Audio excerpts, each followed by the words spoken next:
Hi everyone, welcome to another episode of the Objective Secured Battle Report. I'm Emma, this is Michael, and in today's episode Mike is going to be playing against Dave.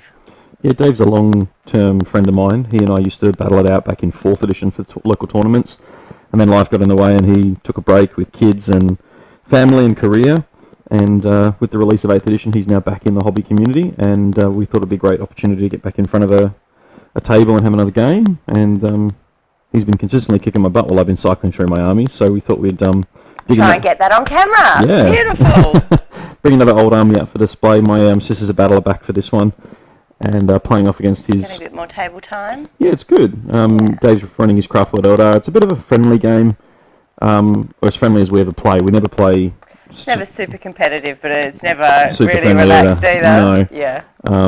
And we'll probably try and get a competitive one on camera at some point in the future. We're also using the open war cards for today that Games Workshop released a couple of months back. And this is the first time either of you have actually ever played with those, isn't it? Yeah. And there's Dave didn't even know about them. No. There's definitely a couple of cool options in there, and we'll probably be using them again for future games because they do make it a bit more interesting. But if you have any combinations that you've seen in the open war cards, let us know in the comments and we'll be sure to look at them for future games. But without further ado, let's get on with the show. In the meantime, enjoy the game. Check out the wrap up afterwards where we talk about different things that happen during the game, and we hope that you get something out of it. Yeah. See you later, guys. See you later. So this is Dave's 1500 points of Craftworld Eldar. It's a battalion and a spearhead. So Dave's running 2 Farseers. One is his Warlord, just here at the front.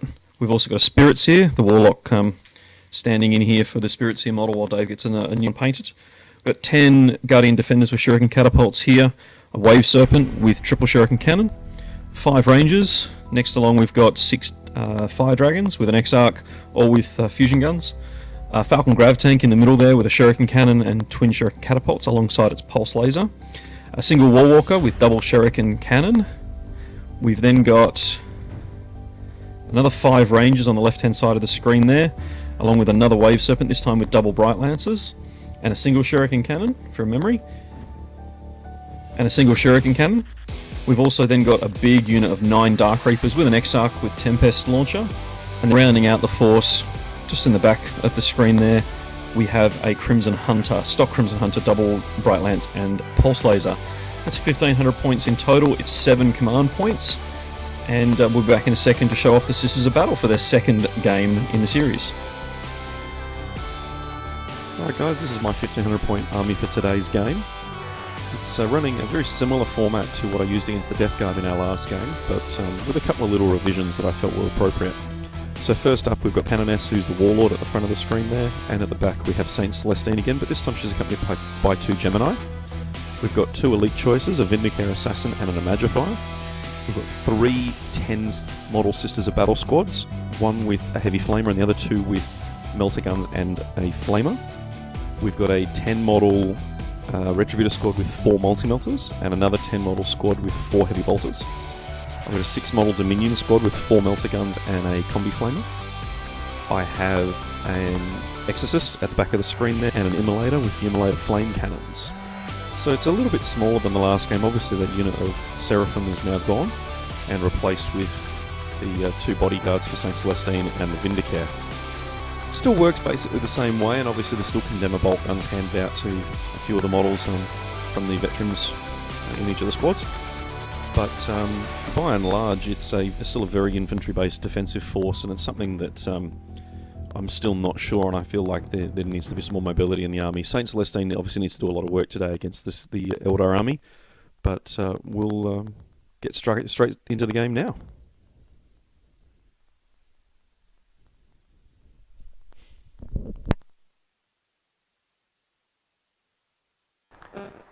Alright guys, so today we're playing 1500 points. We decided to use the open war cards for today. So we are playing, the deployment is, I forget what this one's actually called in the rulebook. It's corner to corner with a 12-inch bubble in the middle. Is that Spearhead or something? No, Spearhead's the long one. I can't remember what this one is. Search and Destroy maybe? The objective we've got today is Glory Seeker. Now this one actually works it out on power rating. Each player adds up the total power rating of enemy units that are destroyed during the battle, doubling the power rating for characters, vehicles and monsters. At the end of the fifth battle round, the player with the highest total wins. Search and destroy. Search and destroys the deployment type. Except smaller middle. Yeah, this is only a 12-inch bubble, not an 18. And the twist for the mission is restorative, as each player may pick a friendly unit at the start of the turn. That unit regains D3 lost wounds. Now, it's probably only going to really apply to the vehicles and the characters. It's going to affect the Wave Serpents, the Falcon, the Crimson Hunter, the Warwalker, and the characters for Dave, and then it's going to have a go for the 2 tanks and my characters for me. Just makes Celestine a bit Well, harder Celestine to even worse, yeah. kill. So this is a kill each other mission, so there's no objectives. I have probably many more units than Dave today. I've got 3 troops, 3 heavy supports, 1 fast attack, 1 dedicated transport, 2 elites, 2 HQs. So I think I'm going to be going second, regardless of the dice roll. But so we'll roll for picking the corner or deployment zone. I'm going to pick the deployment zone, so I am going to take this one here, just because I'm stood here. I'd also give some decent line of sight options, actually. So you get to deploy the first unit, because I picked the corner. Alright, I will deploy a unit of Rangers in reserve. Walking the webway, I will deploy my Vindicare, his independent operative role, so that he will deploy the same way. I'll deploy my second unit of Rangers in reserve. Saw that one coming. So we're going to start off with my Exorcist battle tank. Now what's interesting about this map is we've actually got Where's quite the a middle? large deployment zone. So I think it's smack in the middle there. So that's 24. 30, yeah. So it's literally that little crack in the middle there. So not within 6 of that. It's basically, you can almost see the bubble here. I've drawn it on. So we're going to start off. I have to go slow. Oh, It's not going to be able to hide. it's not going to be able to hide. It's too big. There's a wall, an open doorway there as well. But I've got 48-inch range, so I don't necessarily need to get too close to you. That's true. I'll go there for my first deployment. My Warwalker will set up in reserve. So the Immolator is going to be embarked with my Dominion squad. So it's 6 models, 4 melting guns and a combi flame.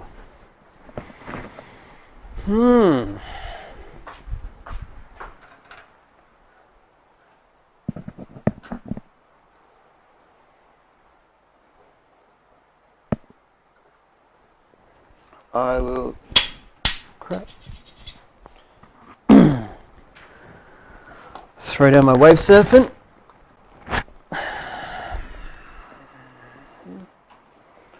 And that will have 9 Dark Reapers and my Farseer and... Oh no, sorry. That'll go down and that'll have my Farseer and Warlock in it and 10 Guardians. This is my Retributor squad of 10 Sisters with 4 heavy bolters and a Condemner bolt gun on the Sergeant. Just realised that I've over deployed because the middle of the board's there, so I have to tuck in a little bit. So what they've got, sorry? 4 heavy bolters and the Condemner bolt Heavy gun. bolter ones. Okay. Sweet. I'm just going to tuck them in there like that. Sure. Go for it.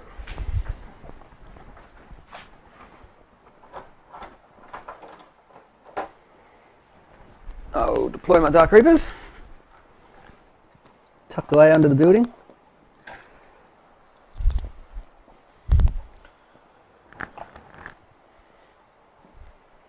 With regards to the buildings as well, we generally play them corner to corner for footprint. So basically grab the 2 edges. So for this building here, we'll draw a line from that corner to that corner.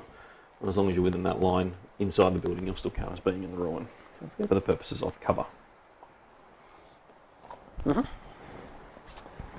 Okay, Battle Sister Squad number 1.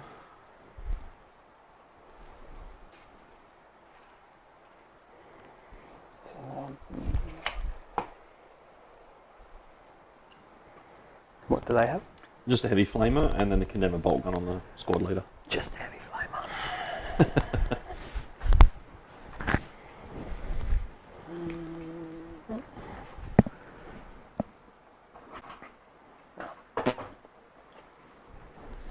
Crimson Hunter.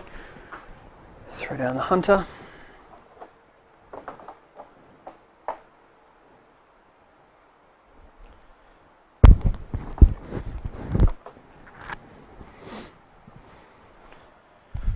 Ten more Battle Sisters. Condemn a bolt gun on the Sergeant, and then a melter gun and a flamer. Mhm. What was in there again? There are 6 Dominions, 4 melter guns, and a combi flamer. That's the melter gun stuff. Cool. Yours?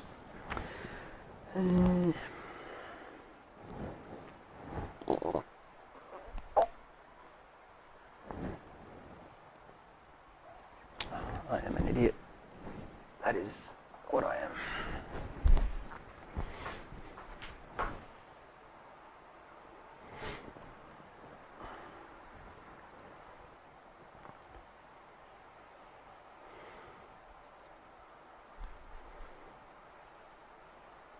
I've got to only have one Guardian squad. They go in this, but they're currently in the other one. I put Fire Dragons in it. Yeah, Fire Guardian squad and the Falcon.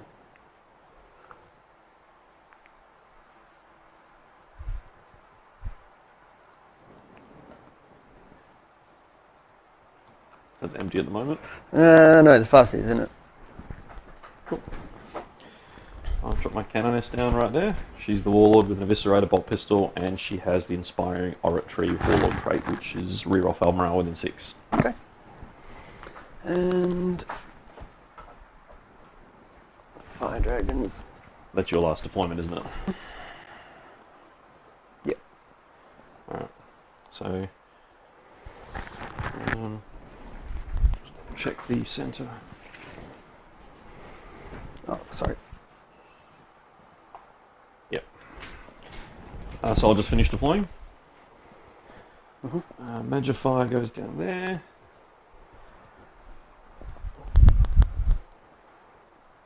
Celestine and her 2 bodyguards. Gemini.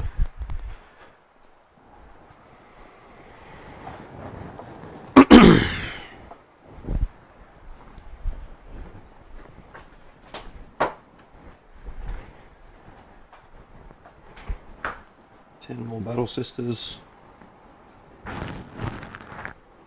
Again, Flamer, Melter Gun, and Condemn a Bolt Gun.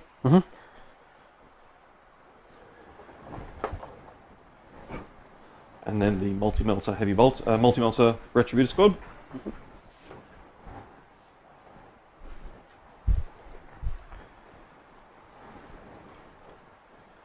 It's 4 multi-melters and a Condemn a bolt gun. Okay. Is that your type? That's yours. You're going to get +1 to go first because I deployed last. Before we do though, good luck, Dave. You too. May the best. Eldar player win. 4. You're going first. And I will. I'm going to attempt to seize. And you probably will. These are my dice. My house. No. Exactly the opposite. All right. Go for it. Deploy my Rangers. You'll go. So once again, for those watching at home, we're using the Objective Secured mission app. So it lets us track the game time, which we've set for 2 hours. It's a 5-turn game based on the mission, so we should get that done in 2 hours at 1,500 points. It'll also let us track objectives if we wanted to do that, and we might try and keep track of the power levels as we kill things.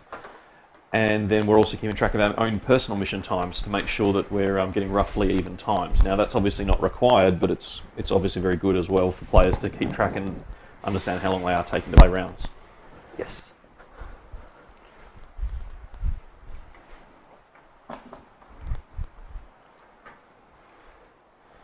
That's 5 Rangers, yeah?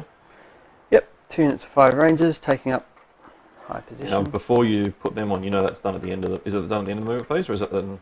Before the start of the Okay, first turn. cool. Oops, sorry, dog. Just wanted to double check that because... It's one of the few ones where if you got first turn, I still deploy them. and then you go yes, first. that's all right.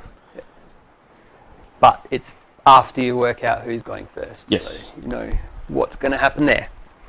All right. I'm just going to double check. Yeah, see, the Assassins one is done at the end of my movement phase. Okay. So it's not done. There's so many of them that are slightly different that if you don't keep track of it. I have to work out actually how far a falcon moves because I think it's 14 or I don't 16. use them. It's basically the same as a wave serpent. Yeah.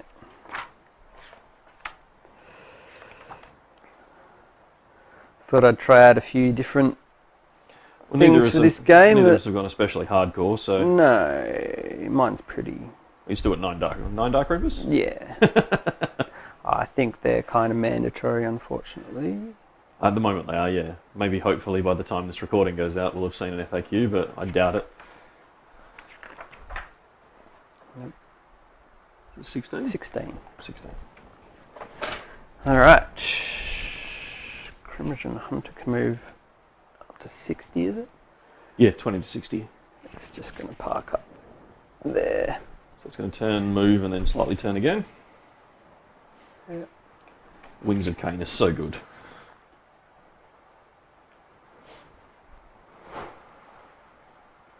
And Bright Lance is only 36, 36. yeah. So. Is there a melter there? Yep. Oh, there's melters everywhere. All of the melter. When your special weapon options are flamer based or multi-melter or melter based, you Yeah. kind of Yeah. you just spread them through the army. Yeah. All right. So he'll get to there. Maybe measuring from the base, not the model. Oh, yeah. Yeah, that's fine. All right. This dude will swing out.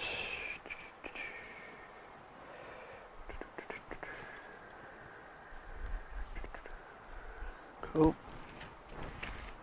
Guardians will unload and cry. Oh, they are disembarking. They don't want to be in that tank. They want to be in the other tank. We got the wrong one, boys. Yep.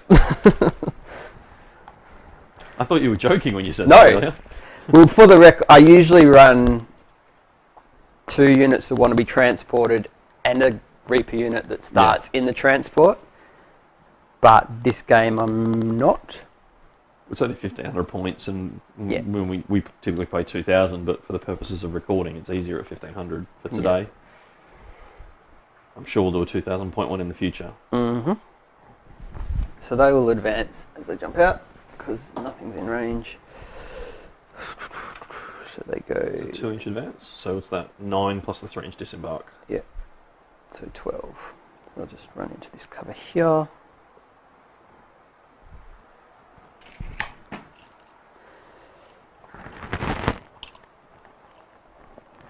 Mm-mm-mm-mm. 16 on them as well. Yes.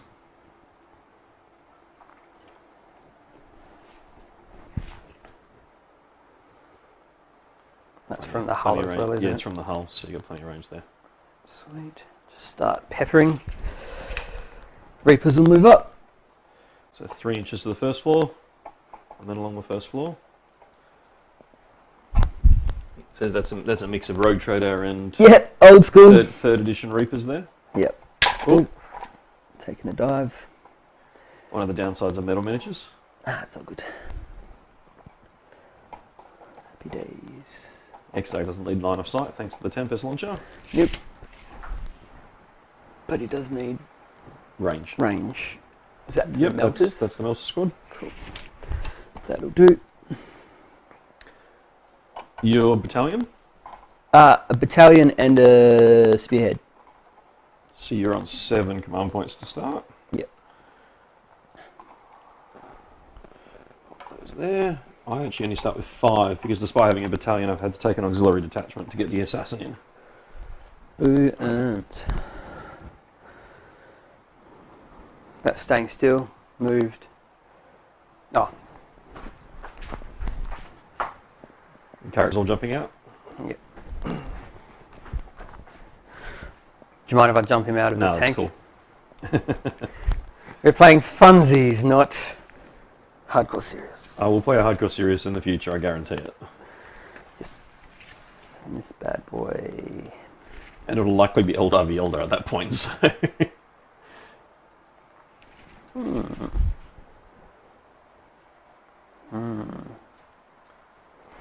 Sure. Jump across to there. Oh, he's got Falchi's He's wing, got doesn't Falchi's wings, so... he? With his disembark and move, he Do should I make it. want to... No, he'll just jump to... Sitting... Where's the footprint? At the building? That doesn't really matter too much. No, he's only vulnerable and I can't shoot him anyway. There's other things closer. You do have a freaking sniper dude, though. He's a snipe target. Just away. Moved. Alright. Psychics. No. Oh, you still got the Warwalker to come on at the end of the movement phase, don't you? It's not within 9 of me. No. Can it be from the back board edge? Yeah, within 3 of any board edge. Oh, cool. Actually, I'll double check that. I know it's at least the side and mine. So I'll just double check if it's any. I'm pretty sure it is. I've played a game with the Wasp, and the Wasp's Deep Strike, which is slightly different from the Yeah. Warwalkers. I haven't used my Warwalkers yet. Mainly because they're in my Siam Han army, and I haven't put that on the table yet. Yeah, I don't mind the Warwalkers. For 70 points, they can... This is double Shuriken, isn't it? With double shuriken, they can tie up a tank first turn, which is useful.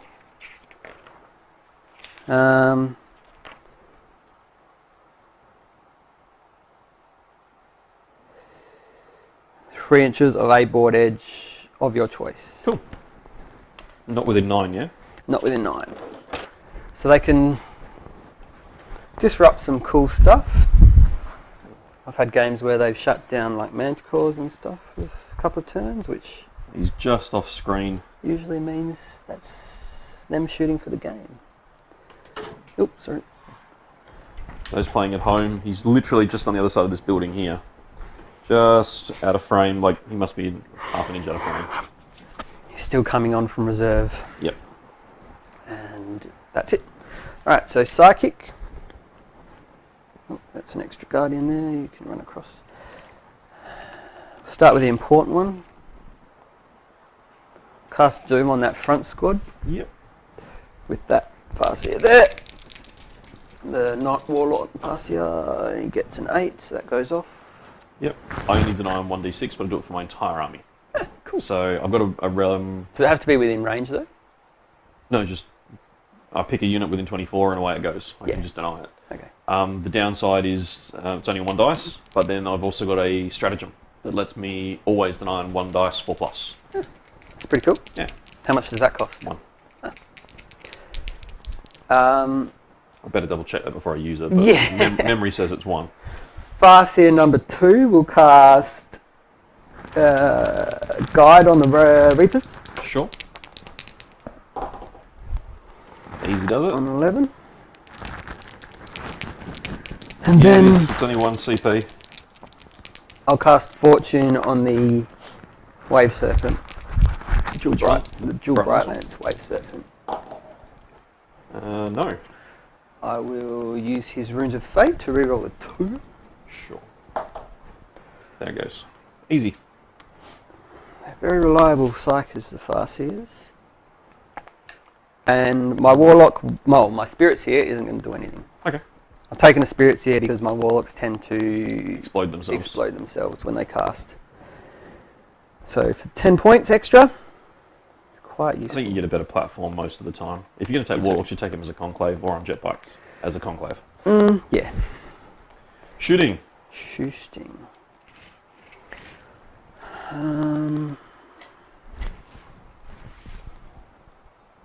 We'll start with the stuff that has no other targets. Yep. So go triple cannons at that front squad. with the white helmets. So 3 shuriken cannons hitting on 3s. And I'm only toughness 3, so you're winning on Winning on 2s. 2s, and they're doomed. So 2s with a reroll. Not that you need it. Yeah, doom. 8. Oh, hang on. How many 6s were there? I think there was 1. Alright, so one of them's a neg 3, Yep. so it's only on 6s. Yeah. Nope. I think there was definitely one. We'll play it back later, and I'll see how much I cheated then. So 1, 2, 3, 4, 5. 5 dead. How many in the squad? 10. Cool. I'm They're just immune looking to because Celestine's got an aura effect, so that because the whole army has a 6+ invulnerable, while within 6 of Saint Celestine, it's a 5. Ah, handy. So I was just seeing whether that whether that's going to apply for when you start shooting me with Reaper launchers and so on. Sure.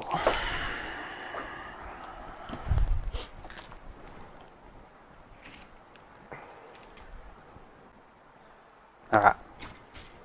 Falcon. Shoot its pulse laser at that. Yep. And Cannon at them. just shrieking at them. Cool. It's got a catapult underneath. Ah, okay. Because that's what it's got on it. Yeah, we are playing WYSIWYG here sir, as well, so we've had to make some allowances for the weapons we've got in the models. 2 shots with the pulse laser. 4s. Yep, she moved. Ew. Cute. Shuriken cannon. Hits on 3s.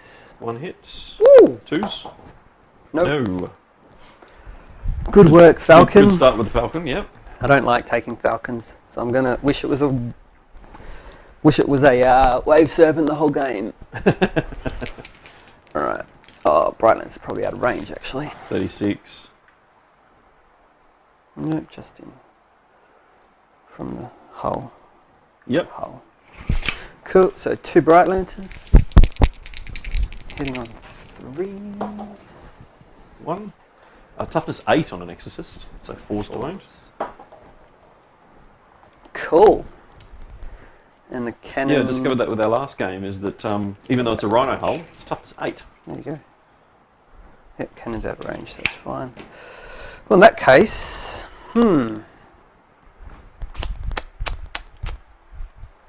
the Crimson Hunter will shoot Immolator. Immolator. All 4 guns. Oh, sorry, all 3 guns. Yeah. So 2 Bright Lancers. Yep. Hitting on 3s. Toughness Is 7. that 7 though? Yes. Sweet. 2 wounds. So neg 4s. So it's only getting its invulnerable. It's not within 6 of Celestine's unit, so 6+ invulnerables. Nope. 2d6 damage from the Bright Lancers. 5 points of damage. How many wounds does it have? 10. Yeah, I'll reroll this one. So command point. CP. Get that off. So it takes 7, so 3 left. I believe it's only 10 wounds. While you're picking your next target, I'll double check.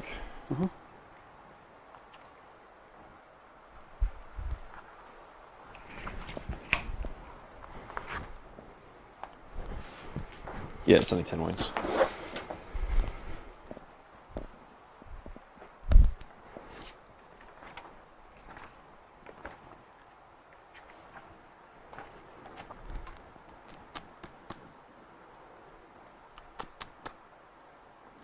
Just checking up. Yep. No worries. So that leaves me with that shot. They didn't shoot that shot. So Reapers. So and the Warwalker. Don't forget the Warwalker. All right. So the Weepers. The Reapers will shoot 8 missiles at the Redeemer Exodus? thing, Exodus, yep, and then the Tempest will shoot at your multi-mortar squad? multi-mortars, yeah. Cool. So Tempest, 2d6 shots. Yep. Exactly average. And this is 3s. 3s with guide.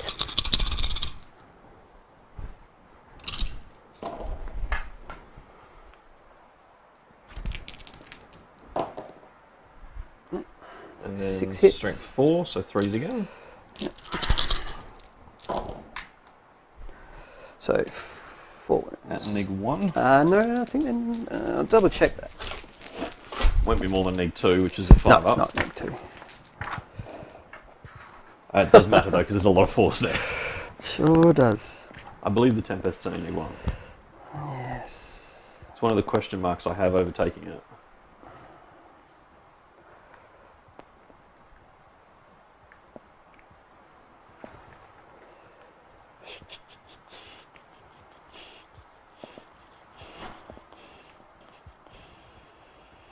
No, neg 2. Neg 2? Mm-hmm. It's 3 dead. 1, 2, 3.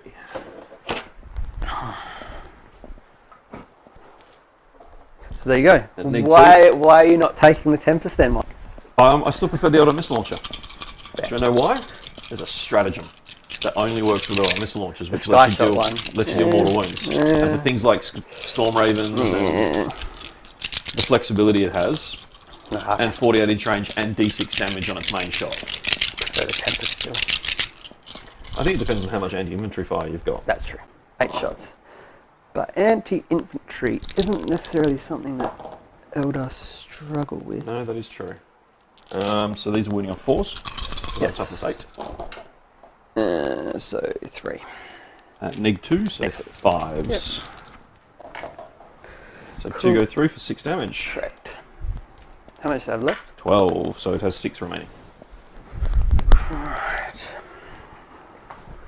Do I just shoot it? Yes, I do. I'll shoot 6 cannons at it. So this is the over here, the Exorcist from the Walker. Mhm. Shuriken cannons. It's not 6 Shuriken cannons, thankfully. It's only 2. Winning on 5s. No, no 6s. Just 1 damage. Saves. Cool. Oh, and ranges.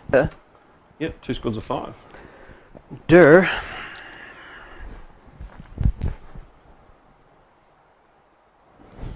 Tank's not in cover, is it? Not at the moment. Should have Really? deployed it differently. 3 of them can see it. I don't think they're in range though. At 36. Is it 36 or 48? Or 36 they're in range. Sure. Oh, where's your Inquisitor? No, so there's the Canoness, the Imagifier, and Celestine are the 3 okay. characters. What's the Imagifier do? It lets me do more Acts of Faith. How many wounds does that have? 3. Shoot 5 snipers at it.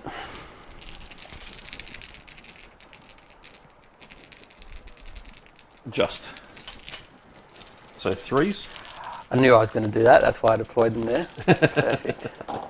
Perfect. Strength 4, so winning on 3s. Come on, 6s! No, Just 1 wound. 1 wound. No, she takes a point of damage. Oh, do I shoot her 5 more times? Probably worth it. I'll chase mortal wounds on a tank. No. I'll shoot her 5 more times with the next squad of rangers. Still kill her. 2 hits. Need some 6s. 2 wounds. Yes, 2. Nah. 1 more wound. She lives. That's all my shooting. Got some morale to take. Just charge. Are you going to try the charge? Overwatch. Yeah, it's fine. How many shots do you get? D6. Oh, Helps if I don't. on the table, Mike. 3. 6s. No. Alright, so 9 to charge. 10. Boom. Oh, sorry. Do you mind if I fire and fade my Reapers? For a command point? Yeah. Sure. Thanks. Now I'll go to the tank.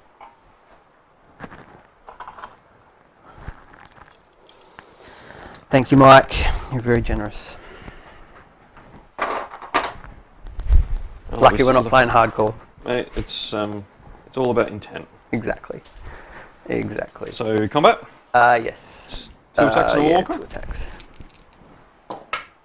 1 hit. And wounding on 5s. Some toughness 8. Yeah. Yeah, I'm pretty sure. Strength 5. No. Um, Checked back. I don't know whether that's brought me down into my second profile or not. Because it's got I 12 don't think wounds so. to start. I think I needed 1 more. I would say. You never know though, because they're not very consistent in that regard. Yes. No, it's in its second profile. 6 damage is exactly its second profile. Excellent. So it's D3 attacks. 3 attacks. Yeah, nice. Hitting on 6s. 1 6. Strength 7. 3s. Doesn't wound. I do have some leadership though. So is that me running into it and then Yeah, like bouncing. bouncing off? Yeah. That's fair. So the Retributors are leadership 8. They've lost 3. So it's fine. Yep. The big squad have lost 5. Are they within a certain distance? Of 5 plus 3 is 8. I'm just going to double check that the Battle Sister veteran for them is leadership 8. Where are they? Battle Sisters, yes, leadership 8. So they're good. Cool. Just pointing out as well, even though my army is lovely and Uthway, it's a late top. it's actually a late top Yep. this game. One day I'll play a Uthway. All right, so That's my turn. cool. Start of my turn. I have to do my Acts of Faith before I do anything. So on a 2+, I get my first Act of Faith for free, which I do. Turn. Yes.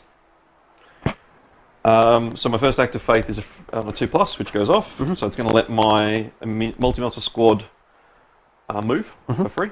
They're going to advance at the same time. Sure.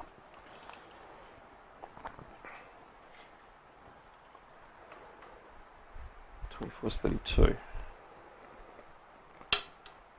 Oh, get some multi-melter shots off. It's fine. So they can advance and shoot still? Well, this happens before the turn starts. So it's done before the movement phase. And this is a grey area in the rules that allows me to advance before it doesn't happen in the turn. And I can't find a ruling one way or another. So I don't know. I'll tell you what I'll do instead. No, that's fine. I'm happy to play it that way. I'll move them up. I don't even know if that, it sounds fine. Yeah, it's a weird one. Yeah. It's it's another neglected army syndrome, unfortunately. Yes. No, it's all good. I'm going to move them up into cover instead. I'm sure someone will tell us we're doing it wrong. Probably. So instead I'll play it safe and I'll just move them up there with a standard 6-inch move. Sounds good. But they can't shoot now, is that? Well, no, they've moved, so they'll be -1 to hit. But Yeah. the way it's actually worded so that we're clear. So roll a d6 at the start of each of your turns. On a 2+, you can form an Act of Faith. The one I'm using is called Hand of the Emperor. The unit can immediately move as if it were the movement phase, is all it says. But it's done at the start of the turn, Not the movement phase. not in the movement phase. Which is the question is, does advancing count as... But then it says, a unit that advances can't shoot or charge later that turn. So I won't advance, I'll just move them normally Sounds up good. there, and that way we... Oh, no, that's fine. No, it just means we avoid the I confusion. don't care either way. No. I'd rather play it consistently. It's just something would be nice to... Get some clarity on. So the Exorcist is now going to move. Luckily there's not too much stuff that has issues with that. No, well, that's true.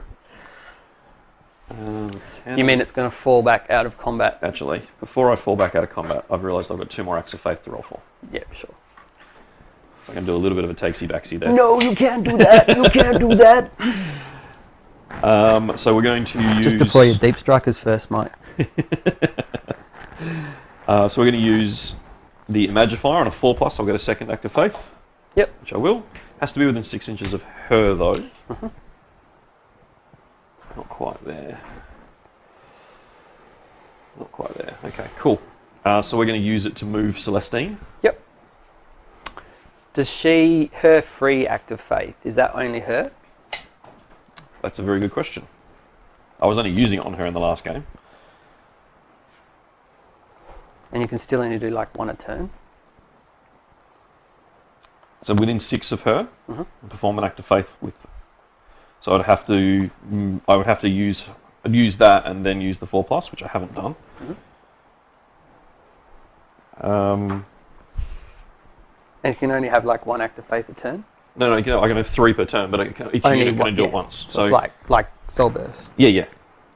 So what I'll do with the Imagifier's banner one, I will use that to generate a...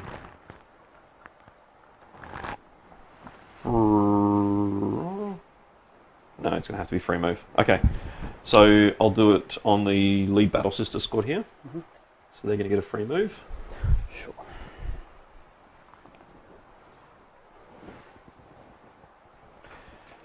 Then Celestine will automatically use hers on herself for a free move, or do I go free shooting?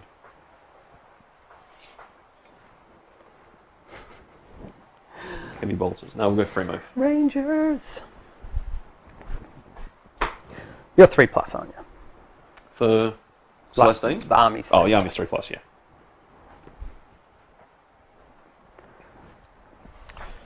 So that's my Axe of Faith done. Cool. In the movement phase, yes, the Exorcist will fall out of combat. Yep. And I now get a cover save as well. The Canoness is going to come back here to punch you with an Eviscerator. Sounds good. The Dominions, with a 3-inch move and Does that lead no line of sight? This thing? Mm. Yeah, but I can measure it from here. You can shoot the tip of it, I can measure to it. Fair. Also, that's where the missiles do come out. That is true.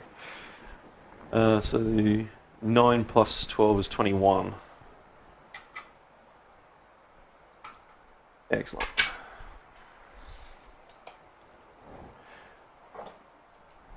So we're going to deploy our squad at 3. Mm-hmm.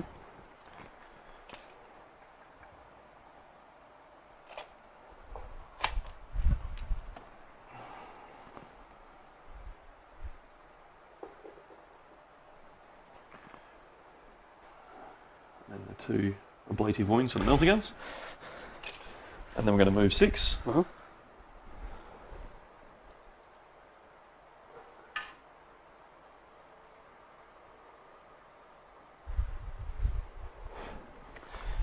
Then the Immolator is going to advance. Uh-huh. It's got a 5, but it's fairly damaged.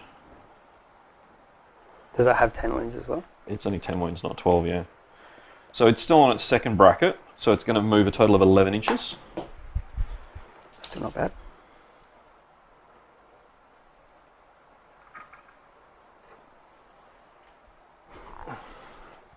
I got auto-hitting weapons. That's fine. How do we deal with a Latok? I'm going to advance this back battle sister squad.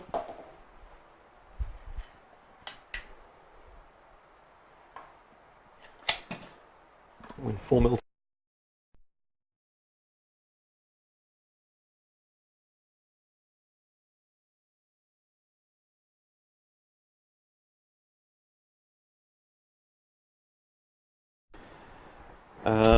We'll move this original Battle Sister squad at the front here.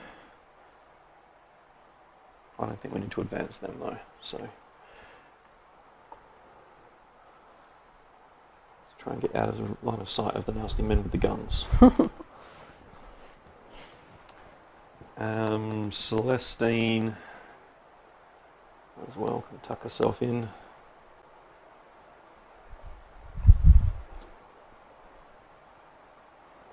We've got to get out of line of sight though. We'll advance this squad, not very far.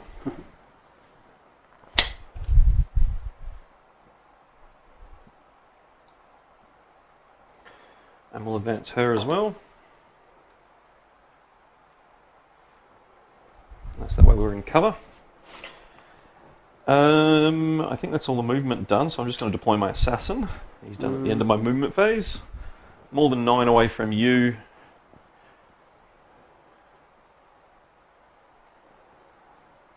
You'll start having sniper duels with things. Put him right there, looking sneaky. He's a Space Marine scout that got an old metal Vindicare I had that I hacked up and converted. Nice. Putting that sniper rifle, because it's the proper Exodus rifle, into that scout's hands was a pain. But I think it's worth it. So, shooting phase. I'm going to shoot a bolt pistol at you. No, I'm going to throw a crack grenade at you. Do it. At the Warwalker from the Canoness. Do it. Hits. Doesn't wound. It was worth a shot. Okay, so now I've got 4 multi-melters at the Warwalker. Sure. The red's not in range of anything else, so... Yep. Hitting on 3s. Yep. They're within like 12, I Yeah, assume. definitely within 12. Strength at 8, so they're wounding on 3s. Yes. Total's 5. So 1 wound, neg 4. 5 plus invulnerable saves. No. It's 2d6, pick the highest. It's 5 damage. And then I have 2 bolt guns Yep. from the same squad. 3 bolt guns. Sweet. We're all in rapid fire range. Sweet. And because you're not a psyker, the condemn a bolt gun will just fire at the same time. Sure. Pew! Pew, pew, pew. Toughness is 5 from memory, isn't it? So 5s. Oh, 4 wounds, no AP. So 3s, I'm pretty sure, but yep, it's dead. Does it explode? And do they even explode? I thought they did. Oh, it stopped your big tank shooting for a turn, so it did its job.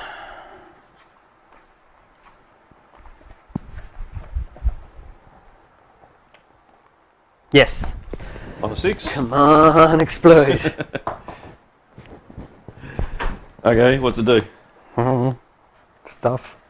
Oh, at the start of my turn, because of the twist for the mission, Yes. I'm going to restore D3 wounds. Sorry, is it D3? D3. So I'm going to restore 1 wound to my exorcist. It does 1 mortal wound to everyone within 3. So it's just going to be the canoness. Yep. Cool, so that is first blood, but we're not playing first blood, so it doesn't matter. Does not matter. What's the power level for him? 3. Yeah, well, I'm not expecting much, but I'll take it. I think it does count as a vehicle though. Oh yes, we double the power rating for vehicles. 4. So it's 8 in total. 8. 1, 2, 3, 4, 5, 6, 7, 8. Cool. Interesting. So the next thing I'm going to do is fire my heavy bolter squad up at your rangers. Sweet. Something like that. So the heavy bolters are 36. Bolt guns are going to be out of range. Heavy bolters are in though. -2 because you're ALA top and your rangers. Correct. Knocking buildings off. Catching it with my feet. That's how good I am. 5s. 1, 2. And 3s. Nothing. They've advanced and can't do anything. There's no line of sight for those ones, so it's just this little pile over here. So the immolated tank, its immolation flamer is assault 2d6, strength 5, neg 1. Sweet. Shooting at the rangers. At the rangers. That's probably going to hurt. Yep. So 3s and then 4s because of the -1. I wonder if you actually get your cover bonus. I don't think you. And no flamers really negate it anymore. Yeah, but it's like all niche armies. Occasionally you find weird ones. No, just automatic hits. So 3s. Just automatic hits. 6 at neg 1. 4 pluses. 1. Wow, that was not what I was expecting. I was expecting more kills than that. Blah. So we're I going was to go. expecting you roll snake eyes and doing nothing, so we can't all get what we want. That is true. So 4 melter guns from the Dominions at the Falcon. Sure. Got 2 hits. Not in half range though, I don't believe. No. So 3s to wound. 1 wound, neg 4. Straight through. It does 2 damage. Okay. Do I reroll that? No, I won't reroll that. Yep. Back Sisters squad is going to fire their melter gun. It's 4s to hit because I moved and then advanced. Yep. I thought they'd do a bit more. Yeah, I was hoping for more. Bolters in range of. Well, actually, I can't fire the bolters here because they're not assault weapons. No, they're rapid fire. And you advanced, didn't you? Advanced. The flamer is out of range, so that's nothing. I think that's all my shooting done then. Cool. The only charges I can make would be that squad into the Falcon. That doesn't actually gain me anything necessarily. Yay, skimmers. No, it doesn't. So, with that in mind, I will end my turn. Cool. Beans. Oh, you know what I forgot to shoot? Oh, Before I it's end my not. turn? Sniper. Well, it's not. You haven't ended your turn yet. So, what are you shooting at? Let's go Farseer, because he stood out in the open. 2s to hit.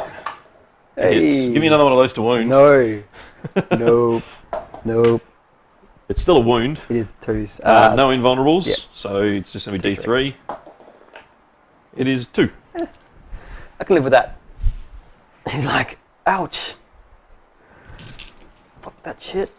Now it's the end of my turn. Okay.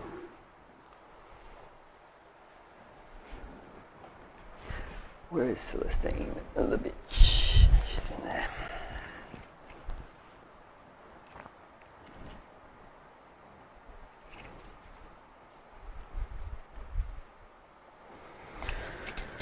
Yeah, somewhere around there. Plane will turn, fly. Then using Wings of Cain, turn again. So I can keep going. But I probably don't actually want to. We get cover, but I can see. Yeah, I'm heaps obscured. Well obscured. Okay, well that's great.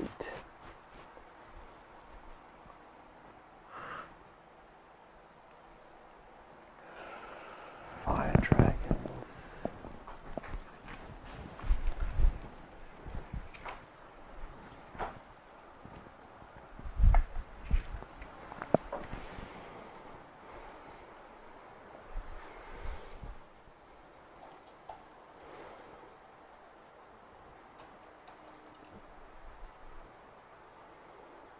Guardians will just run up.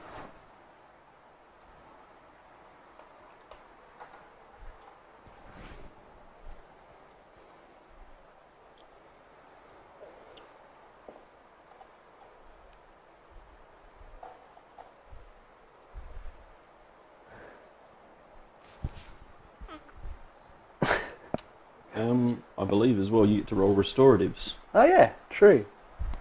Probably Farseer actually. Who's anyone who's hurt? So. Oh, you got the Falcon as well. Oh, that's right, I did 2 points. I just keep shrugging off those sniper shots to get the 6th wound and 6th kill. Dead.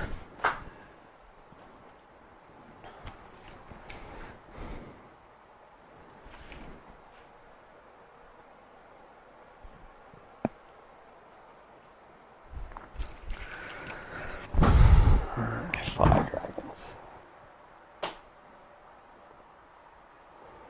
It's almost a waste them going after the immolator.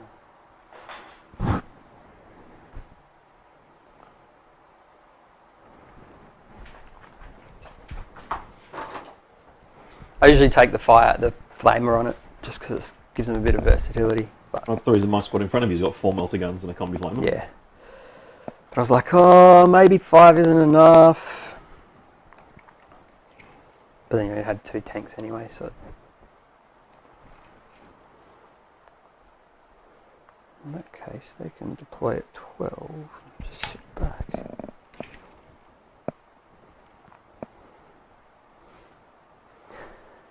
Man, these buildings are shit for line of sight. Yeah, the terrain we're using has all been updated for 8th edition, so most of the ground floors are solid. Yeah. There's a couple that aren't, but for the most part they're solid. Which makes getting line of sight for some things very interesting. Yeah.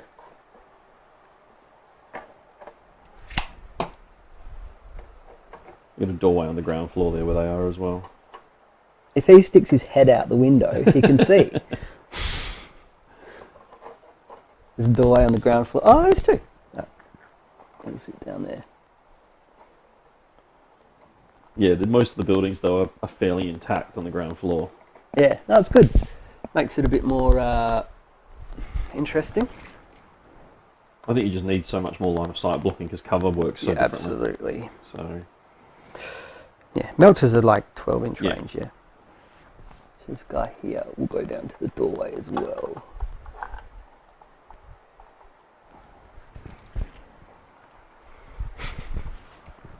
Does look kind of cool though. Just fire dragons jump in a building and then just... Anyway. Does my Falcon just stay still and shoot? Off for another 16.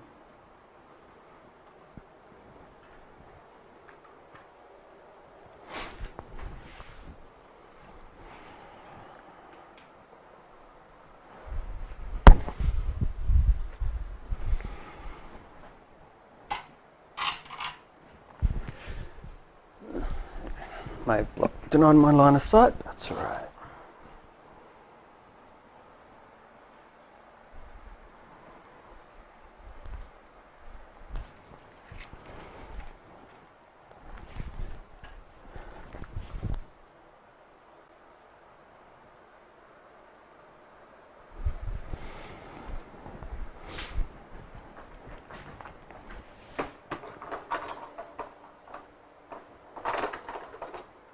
The Dark Reapers all jumping back out again. Sure are.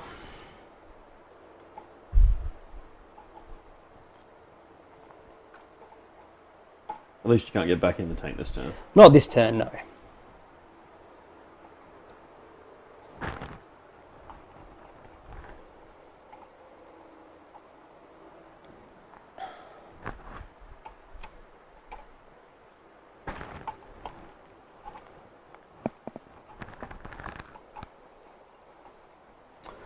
Yeah, the 3+ always hits is great.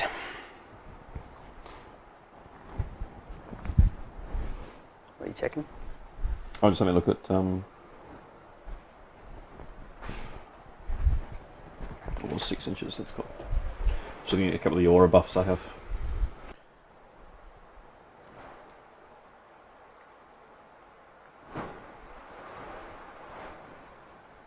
He's a character, remember? Yes, but if he is closest... No, there's those guys down there. We'll jump across.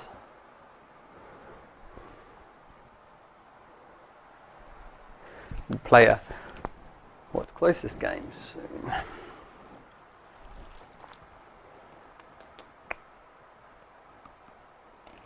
The squad on the ground there will be. Yeah. But I don't have line of sight to it, so I can't do anything to it. Is execution a line of sight though? It depends on what it says exactly. I think execution is just basically smite. But I have a feeling it might be directional. Nah, nearest enemy unit, yeah.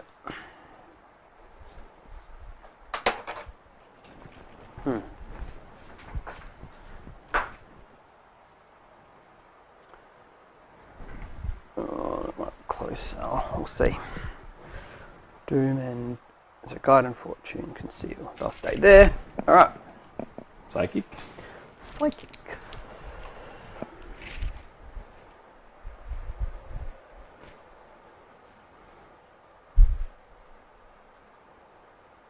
I'm doing that squad. The big squad at the back. Yeah.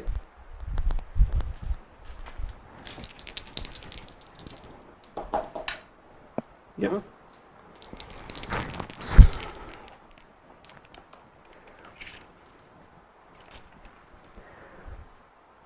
It's really hard. That's like 11, and that's... Which is closer, that or that? By eyeball. Got like 10 to there. How's that sitting? That's probably on them. Like more than just the edge of the base kind of thing? It's really hard to tell. Because you actually should be measuring base to base rather than... Ah, true. It's going to be just 11 and a half? Or 12? Yeah, 11 and a half-ish. I'd say that one's close. Oh. So it's literally behind that panel there. No, I reckon the melter Should we let the gods decide? Yeah, sure. 4 plus. 4 plus is 10. Yep. Okay. Alright, Melter well, God Scout closest. I will executioner them then. Cool. She'll re-roll it because she's got no other spell to cast, so and gets the same. That's a Goes fail, off isn't on it? It's yeah, on 7. goes off on a 7. Yep. Cool. So it was a moot point. Alright. They're doomed. I'll guide on the Reapers. Use his runes. Nope. Ooh. Twice. And fortune on them. I am going to spend a command point, Mm-hmm. and on a 4+, I deny it because you're within 24 inches of one of my squads. Am I? Where's your psycho? Oh yeah. Cool. It is denied. Denied. And conceal on them from the spirit seer. Which goes off. They got some defense.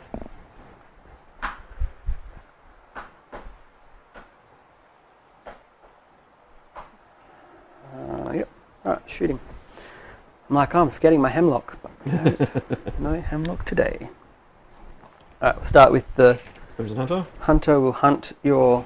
Oh, you know what I forgot. What's that? Get 3 rolls against vehicles. I don't think it's... It's only with the fly keyword it gets rerolls. No, I'm pretty sure it's any vehicle.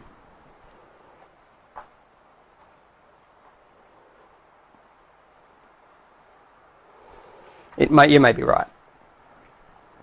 Oh, Sky Hunters, yeah. Ah, disregard. Cool. Alright. Go for it. Pulse.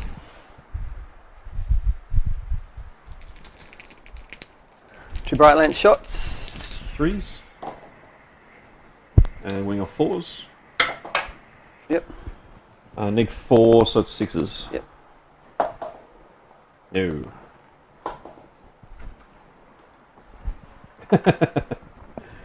My bright lances are not cooperating today. 2. So it's taken 7 so far. And then the 2 Also other the guns. shots. 1 hit. 2 hits. Ah. That one was yours. Cool. 4s. 1. Only need 3, so Yep. 5s. Oop. So it's another 3 damage, Straight so it's taken 10 in total. Out of 12? Yep.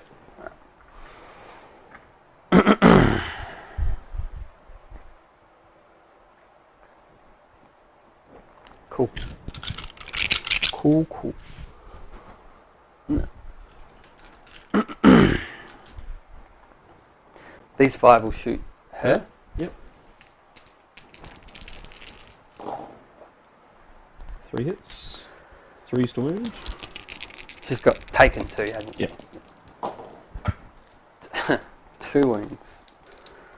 She's now 2 up armor, 2 up. because she's in cover. Oh, of course. So she's No 6s. I can never get the 6s on the Rangers. And I've got her out of line of sight of the other squad, so Yes. Yes, you do. Oops. Ugh. I'll take shots. yep. There. Why not? Full sniper rifles at the canoness.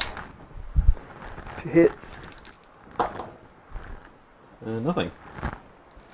Yay, Rangers. Okay.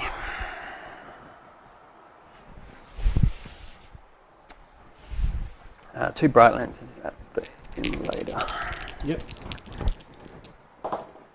1 hit, 3s to wound. Oh, the cannon. Is anything even in range?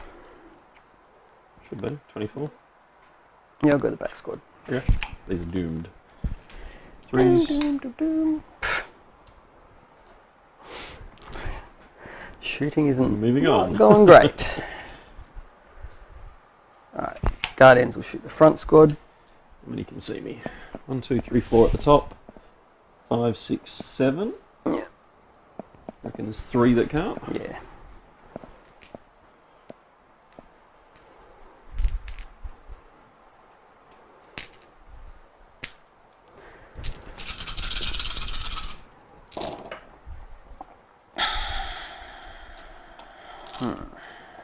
Waiting on 3s. There's 2 6s there. Oh yeah. So 2 and 3. Mhm. Now they are within the range of Saint Celestine. So, Are they? Yep. yeah, So, it's right there. Yep. so 3 normal armor, 1 dead, and 2 invols. 2 dead. 3 dead. So we'll go 1, 2, 3.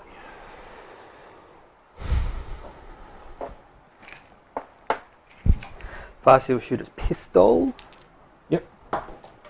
Nope. You hit on 2s.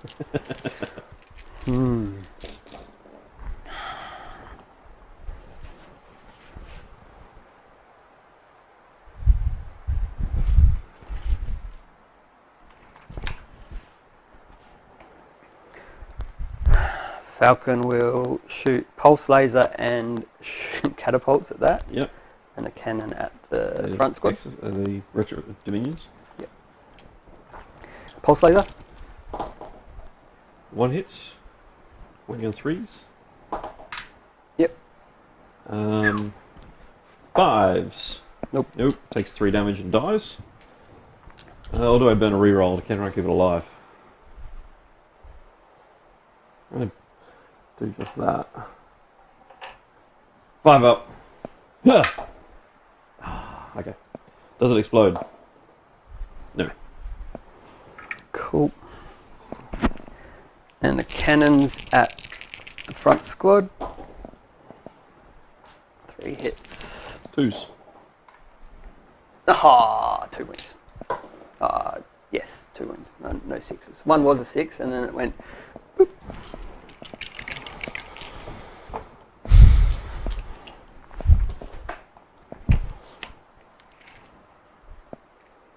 Triple cannons at from the Wave Serpent at the back squad. Yep.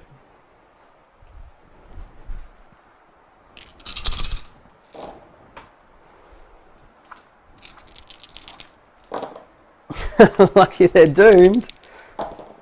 No. 4 wounds, no 6s. 3 dead.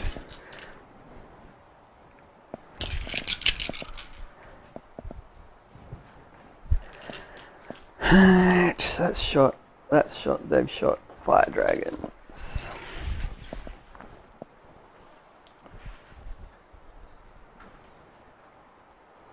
These 2 will shoot there. Now the 4 will shoot the squad. Cool. So the 2 at the first squad. Yep. Yep. 4 at the second squad.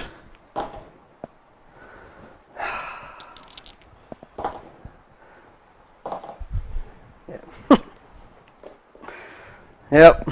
Not really the best use of fire dragon, but it'll do. Reapers. So that's on 10. So it's BS 5 now. Yeah. D6 shots.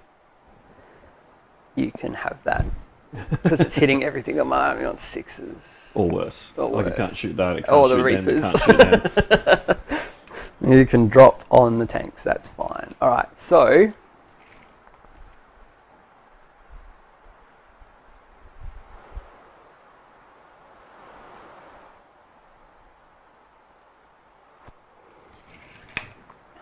What's that squad got? Heavy bolters. Yep. 4 heavy bolters. All right, we'll go double shots on that squad. Yep. And then Tempest at your multi-melters again. Cool. Do I want to get more shots on something?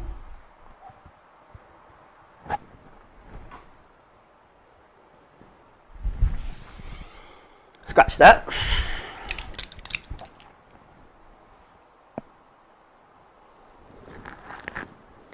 I'll go 5 double shots and 3 double shots on that squad.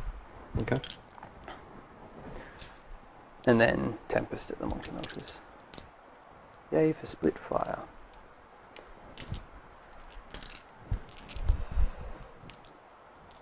And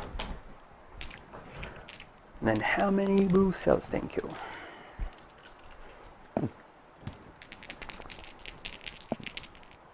So Tempest first. 9. Better.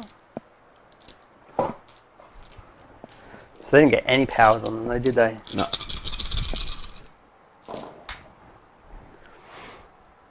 Apparently that's not relevant. Nah. 3s. So 7 wounds at -2. So So 4. 2 plus cup armor becomes 4s. 1, 2, 3. Average. And then... Are you taking multi-melters? It's either that or the sergeant. I want the sergeant for the leadership at the moment. Yeah, fair enough. So And then 10 shots at the other squad. there's only so many ablative bodies I'm allowed to buy. Yeah, that's fair. So 8 hits, 3s. Nah, that's not Oh, wow. ideal. 2. -2. Double 6. And 6 at the doomed squad. Should have doomed them. 5. Oh no, sorry, yeah, 6 shots. No, I don't have guide. And then 3's the reroll. 3 wounds. 2 die. Still got 2 bolters. Yay! Although I've lost a lot of models now. Yeah. Yeah, still got a chunk of bodies though. We got 10 points for killing the immolator that turn. Yeah. I think that's all you're shooting, isn't it? That's fired, that's yeah, fired, yeah. they fired, that's fired, that's fired, that's fired, they fired, they fired, they fired, they fired. Yep. Cool, so morale. I lost 4 models from the Dominions. They pass, leadership 8. And I lost 7 models from that big squad. Leadership 8 means I need a 1. Ooh, it was for a while. So they're going to be removed. Cool. They, as a squad of 10 before your turn ends, is power level. Battle Sister squad are a total of 8. And them on there, they didn't take enough. They only took like I lost 2. 2, leadership 8, Yep. so I can't fail. Sweet. Okay, Act of Faith for my turn 2.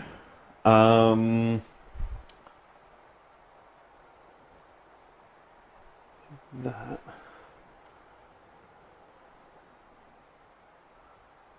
Okay, so on a 2+, so 2+, yes.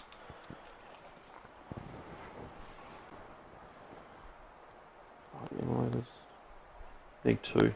Alright, I'll make the multi-monster squad fire. Okay. 5s to hit. Cool. And the bolt gun. On a 4+, my Magifier will let me do it again. Nope.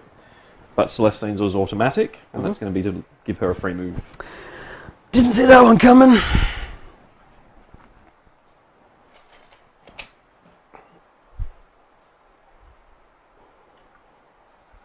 See how much she can kill. Yep. Before she dies. And then comes back and kills more shit. Yep. How many attacks? 5 attacks, is it? 6. 6. Terrific. At strength 5.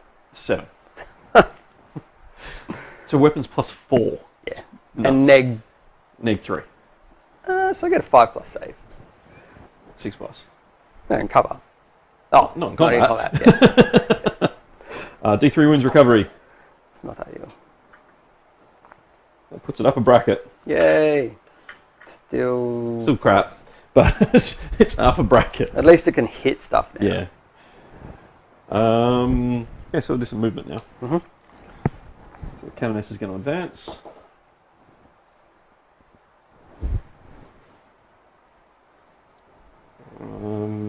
Not moving, not moving, not moving. This squad will advance. Keeping up with their Lord and Saviour. Keeping up for the bubble of protection.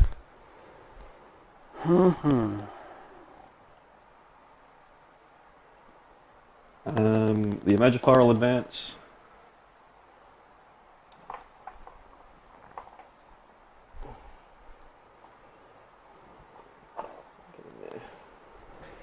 The squad with her will advance.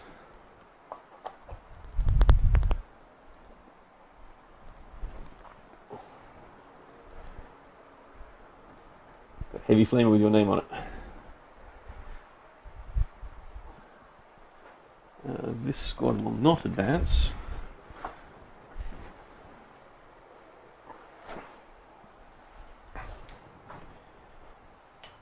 I think that is all the movement though.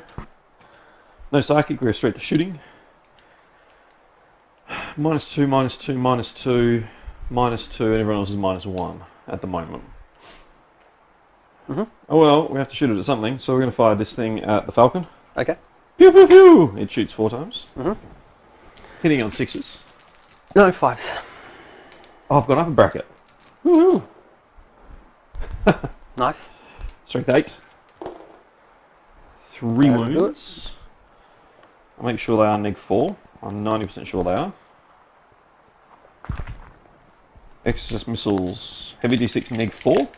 Okay. And it's d3 damage each. Sure. 3, 4, 5, 6, 7 points of damage. Fair.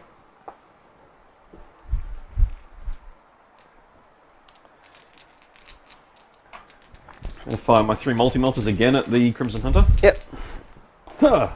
I got 2 2 hits. hits that time. I'm over half range though, so it's no double damage. 3's to wound. 2 Yep. wounds. Neg 4s. So no saves. And you're going to take 7 points of damage on the Crimson Hunter. Nice.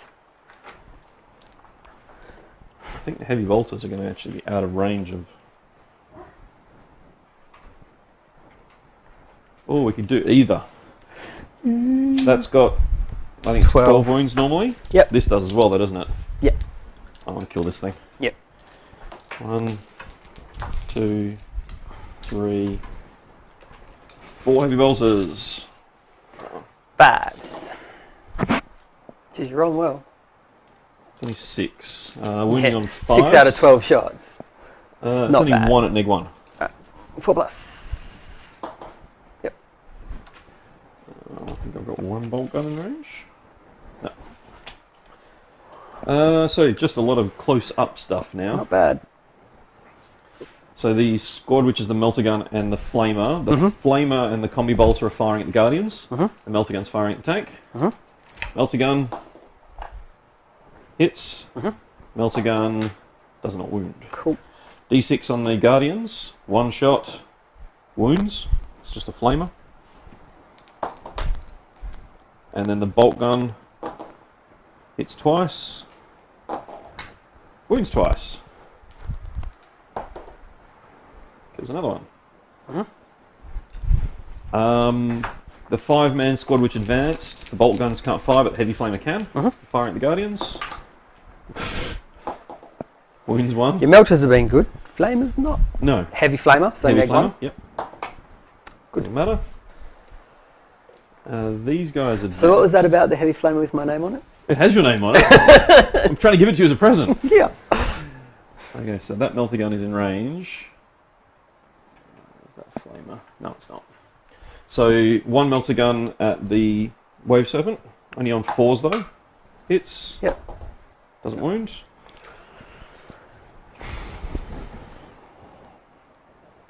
Just realised I've got to move Celestine the second time. Oh yeah. Um, You can move her up if you want. facing an end of movement. There. So she'll fire her heavy flamer at the Reapers. 4 shots this time. 2 wounds. Neg 1. So 3s.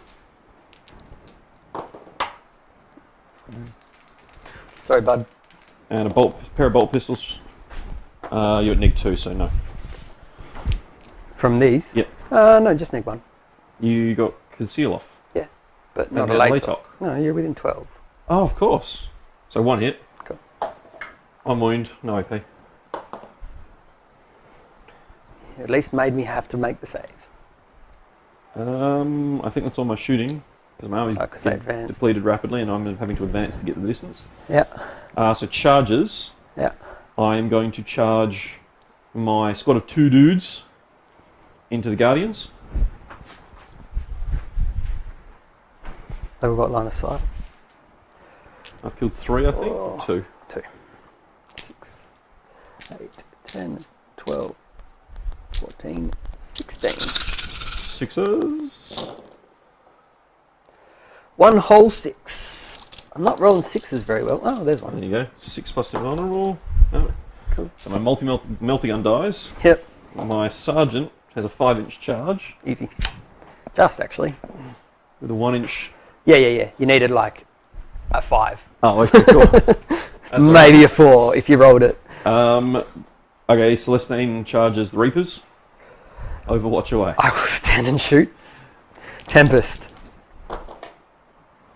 7 shots.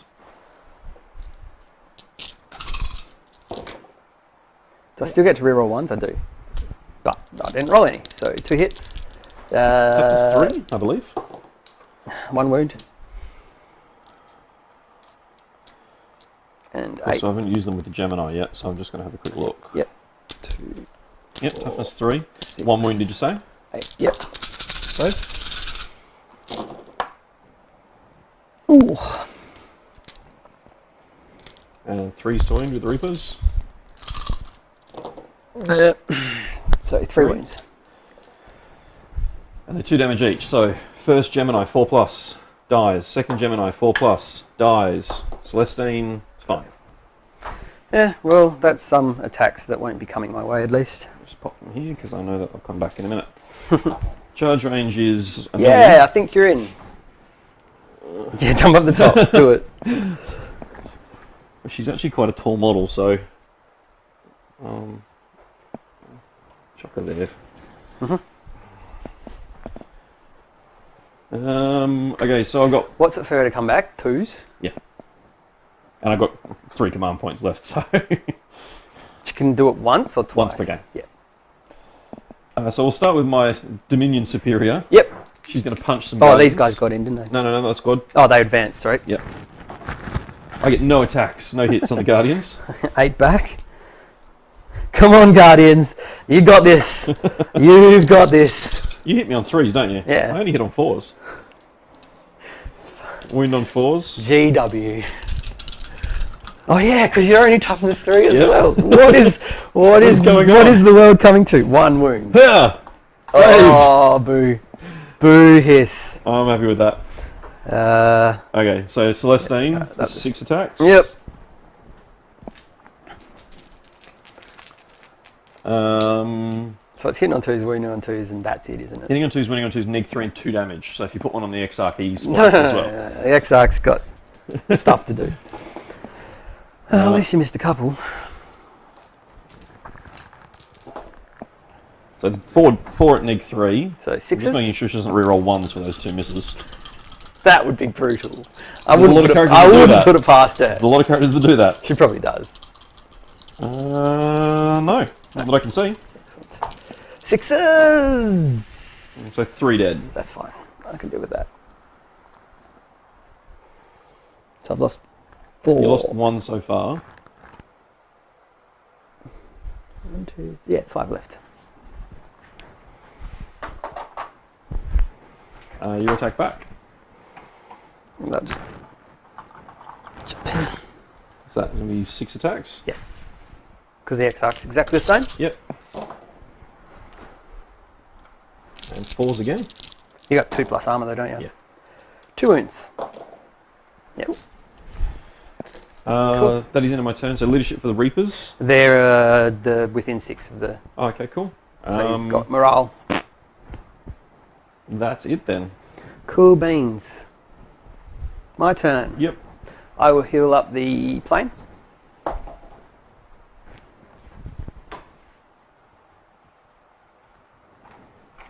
And go hunting a thingy.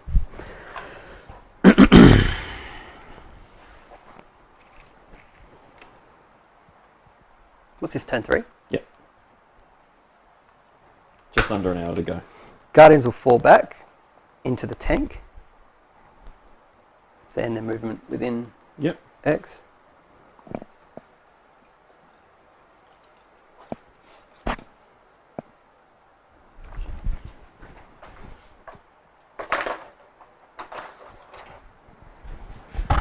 That's 8 there.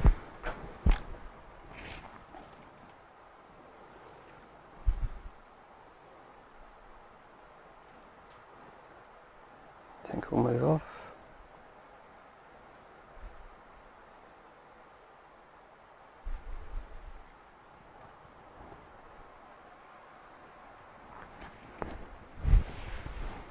So that thing now moves a bit slower because you've almost killed it. 8 inches hitting on 5s. Ouch. Was it down to its last bracket? Yeah.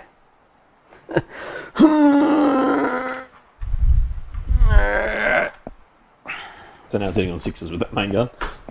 Oh yeah. Yeah. Doesn't need to shoot too much at the moment.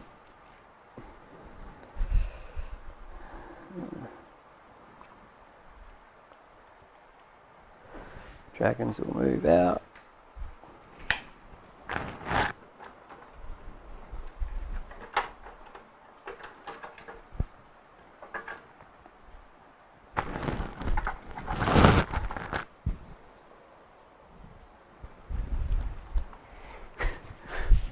Rangers running out of targets to shoot.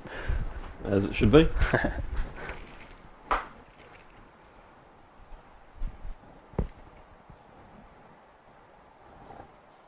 Oh, I might be down a bracket. Needs to be half though, doesn't it? Yeah. So no, you're fine. So I'm still 20 to 60, that's fine. Yeah, he'll just end up 60 inches this way. Fucking love flyers. Yeah, just where I can actually see the...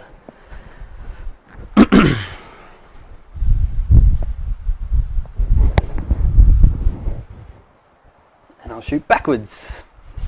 Because I'm cool like that.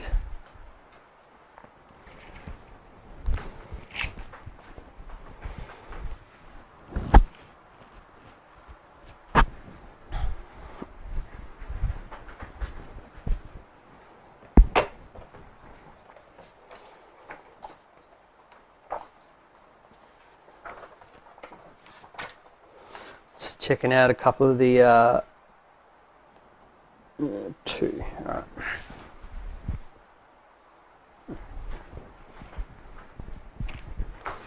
My Reapers will fall back. I'm going to spend 2 CP so they can do feigned retreat. So let them shoot. Yep. What do I want them to shoot at?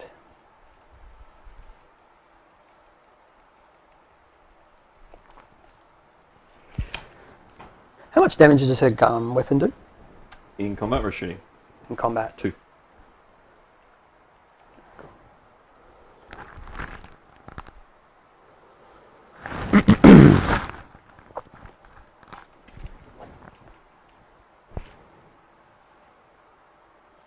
You get 3 inches down and then you... How far do they move? 6? No, I think there's 7 as well. Pretty standard. No, you're right, 6.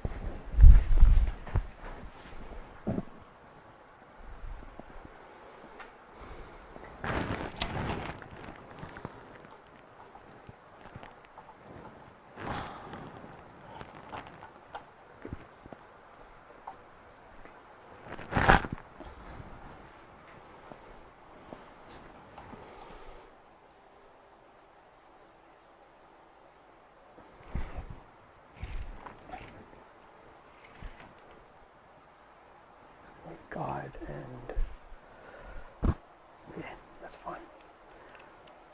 Cool. Forgot to fire the Vindicator again.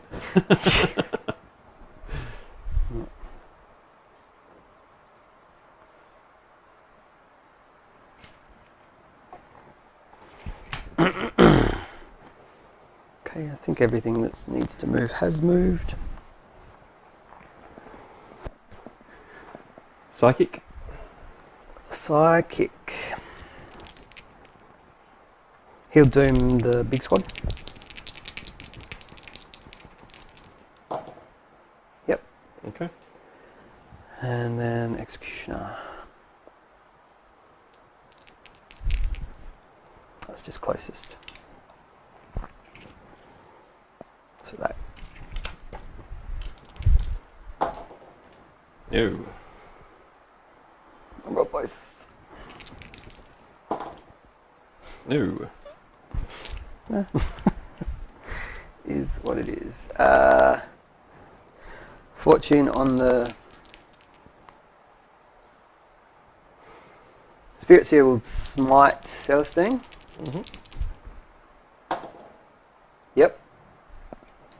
Denying on a 6. 2. How many did she have? 5 remaining. 7 wounds, mate. Yeah. Nice. 4 plus invul. And do I want to guide, or do I want to fortune, or do I want to guide on the Reapers? Yep. Yep. Smite Celestine.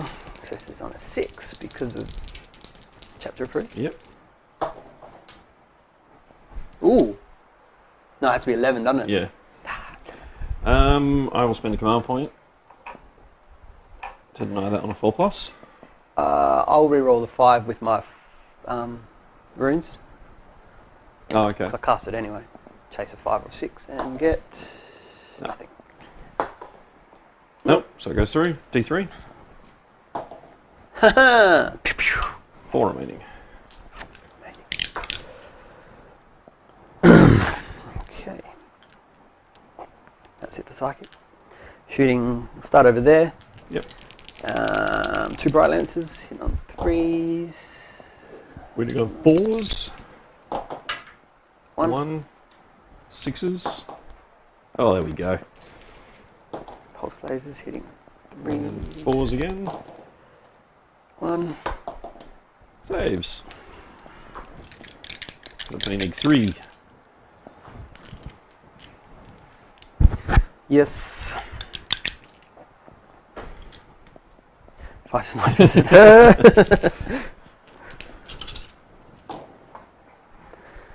hits. Oh my gosh. I thought snipers were supposed to be able to actually hit stuff. 2 2 wounds. wounds. I miss when they like... Oh, there we go. It's actually 3 or 4 wounds. You said 3. I'm 90% sure it was 3. I've never had anyone shoot at it before. 3. Magifier. 4 wounds. Oh my gosh. Ah.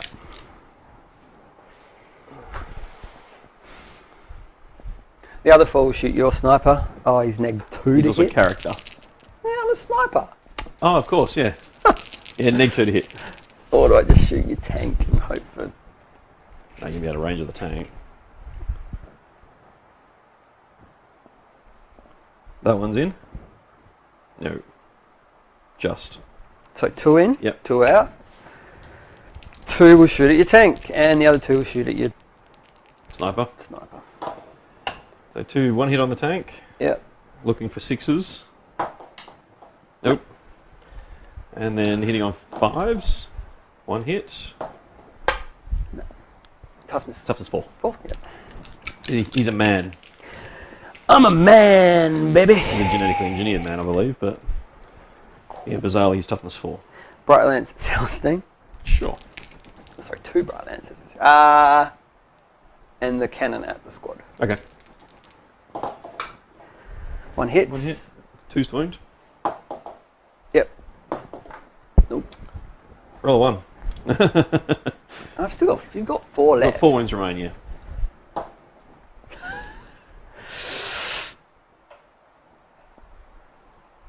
Do I burn my second last point? Yeah.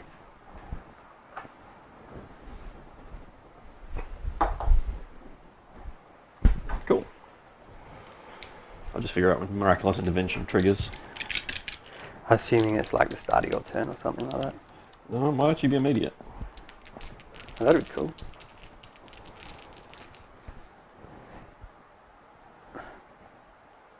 Yep, it's me. So on a 2+, it works. It works. How many wounds did you come back with? 4 wounds. So back to 7. Yep. Cool. And I have to redeploy her anywhere on the table more than 9 away from an enemy. Oh, okay, cool. There you are, sir. Where am I going to put her?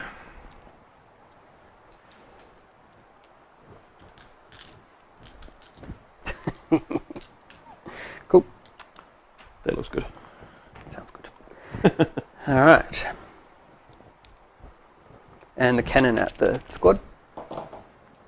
2 hits. 2s. So 1 armor save and 1 invul save. Almost.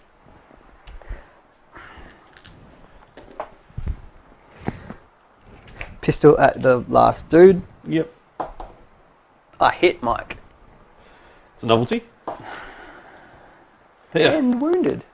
Saved. Didn't kill. Sure. 6 melters at that squad. Cool. Whatever squad that is. Yep, sister squad. Sister squad with Flamer. 5. And 2s to wound. 5. Oops. 6s. Nothing. Hey. Turns out Fire Dragon are pretty good at mech as well. Okay.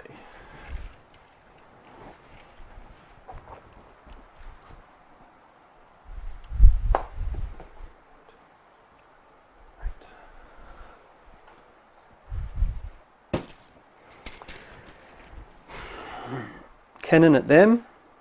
Pulse laser at the lone single gunman. lone lady. So in my 6s to hit deployment. her. 6s to hit her. No. And then 5s on the Yep, on the squad. squad. And 2s with a reroll. Saved. Cute. 9 triple cannons at her. At them, sorry. Yep.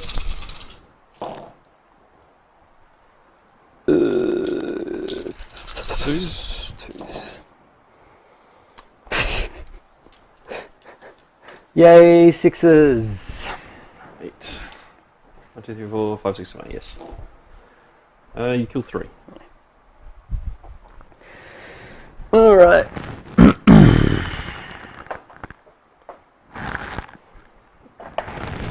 Reapers. Alright, Reapers will... I'll go double shot on them Yep. with the remaining 4, and the Tempest will shoot your multi-melters again. Okay. So, and they've got guide on them.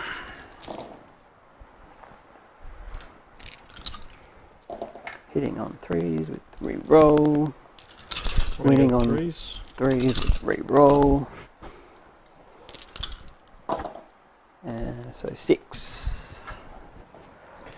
Neg 2 is 5s. 1 survives. Mm-hmm. Do I do what I want?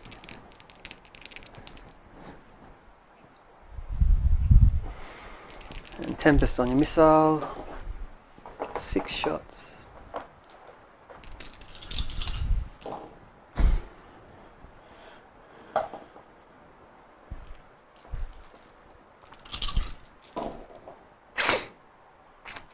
Four wounds. One. Just the one. And then I'll spend my last CP to put them in my wave serpent. Fire and fade. Fire and fade. I think that's all my shooting.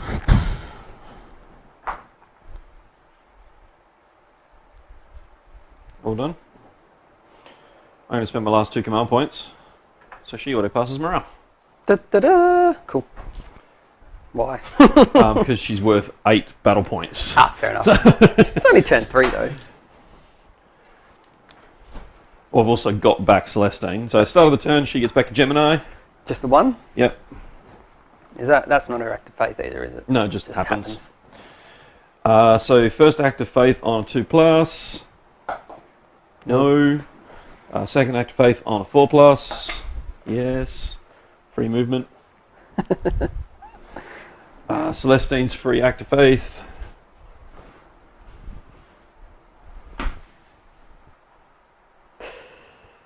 Hi. Gives her a free move. So in the movement phase, she's going to there. Got 1 flamer here with your name on it, Fire Dragons. Fair. But I'm forged from fire. I've got Holy Fire. Mine's much better. I think that's it for the movement phase because I've got nothing left. Mm-hmm. Just hide all the way back there. Shooting phase. The Exorcist will fire. Actually, I'm also going to heal D3. Yep. So 6 left. Still at half damage, so it's still only hitting on force. At the Falcon. Pew! Kill it. Only one shot. It hits. It doesn't wound. The double multi-melter to the base. Yeah, it's in. So need 2. 1 hit. Yep. 3s. Nope. You need Doom. Every army loves Heavy Doom. bolters at the Falcon. At the Falcon. Yep. Cool. No, I'm actually hitting stuff. Not that matters because I just rolled abysmally. Cypher is dead. I got a flamer at the Fire Dragons. Yep. 4. Wounding on 3s. 3 wounds. Yep. And the double tapping bolter. 1 hit. A wound. What's shooting a bolter at me? It's a combi bolter. Combi flamer. So I get to fire them. It's just normal saves. Yeah. Just a flamer. Take them on the Exarch. So yeah, if I fail all 3 Exarch dice, then one of them. Save. See? Made. Made from fire. In fire. Vindicare. Forged. It's going to shoot your Warlord in the face. Yep. Pew! Pew! There you go. He takes 1 wound. Yeah, you didn't see that one coming, did you? Yeah, kind of did. Celestine will fire her flamery weapon of doom. Has to be at the spirits here because that's the closest. It's going to be 1 hit. That wounds. How many is it? Does it ignore invulns or anything? No, it's just a heavy flame. I need 1. No. And a bolt pistol. One damage? Yep. I don't think they're 2+ to hit. The Gemini.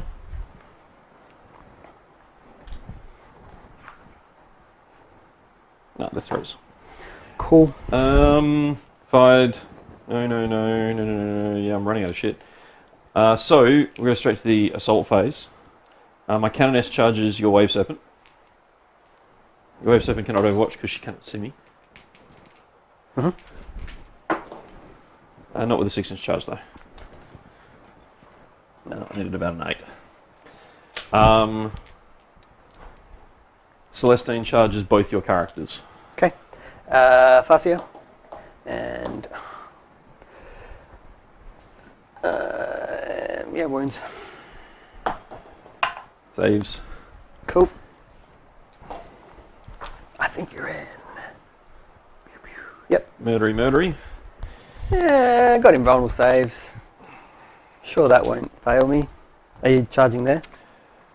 Sure.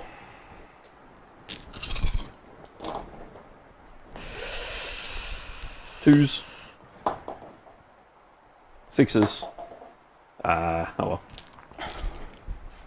That's it.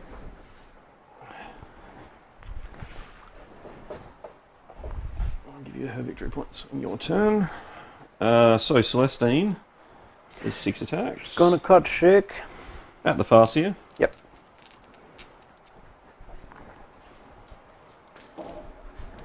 Five hits. Wounding on 2s. 4 wounds. Could do it. Could do it. You're going to take No, 2 I won't do damage. that. Yep. And then the Gemini is 3 attacks. 3s. Cool. Strength 3. So 2 wounds. And Power Sword, so just neg Just 3. 1 damage? Neg 3, 1 damage. 2 fails and you're dead. Yeah. No. I got 6 wins. No, 5 Farseer. That's Eldrad 5. Yeah, Eldred 6. Farseer's only 5. Oh well, I'm on 1 wound. Woo. It's close. Here I am thinking I got a nice little buffer. Incorrect. So I get strike back You do. with like 2 attacks. I do. Alright, so 2s. And 2s. And 2s.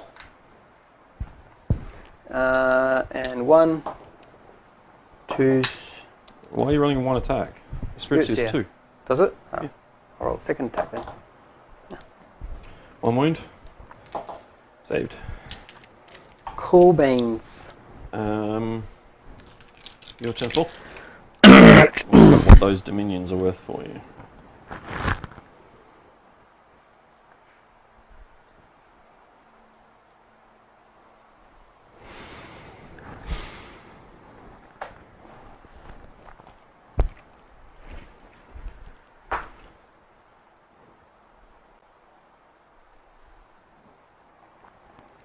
Okay. Plane will just continue its bombing run. That's not there, is it? No. So it would be still facing that way.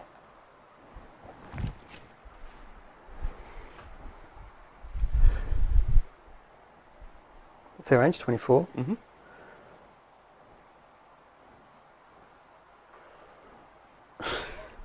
I can park there. I can still see you.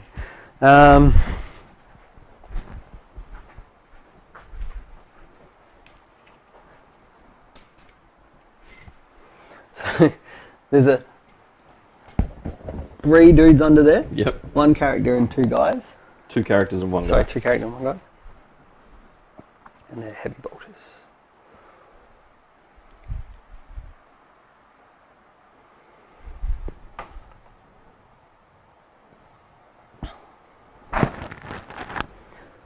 Okay. Falcon. Woo! Oh, heal. My Farsia.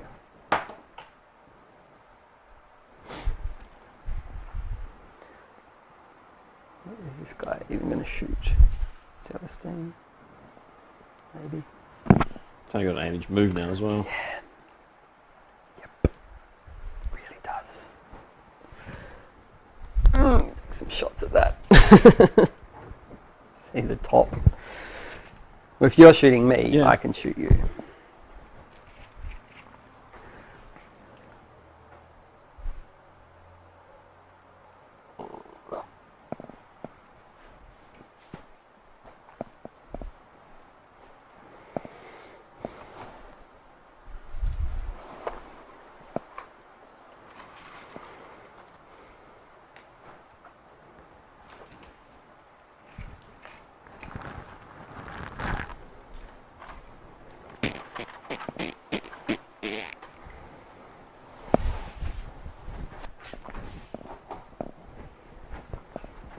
Reapers will disembark.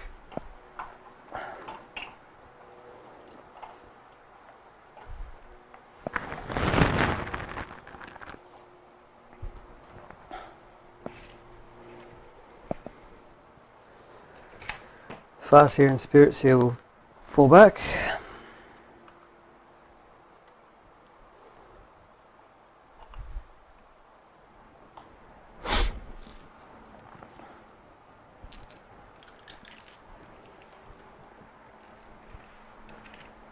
That's just going to shoot. That's right. It's turn 4, isn't it? And the game finishes at turn 5. Yep. Cool. Alright.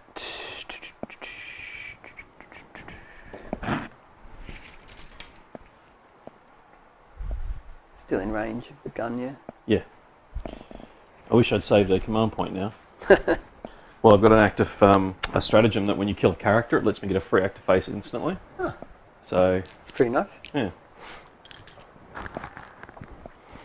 Okay. So, oh, sorry, yeah, I bumped it. Psychic. Actually, yeah, still in. Cast Doom on Celestine. Nope. I will re-roll it with my runes. Yes. It was Doom an 8. No, I'm pretty sure it's a 7.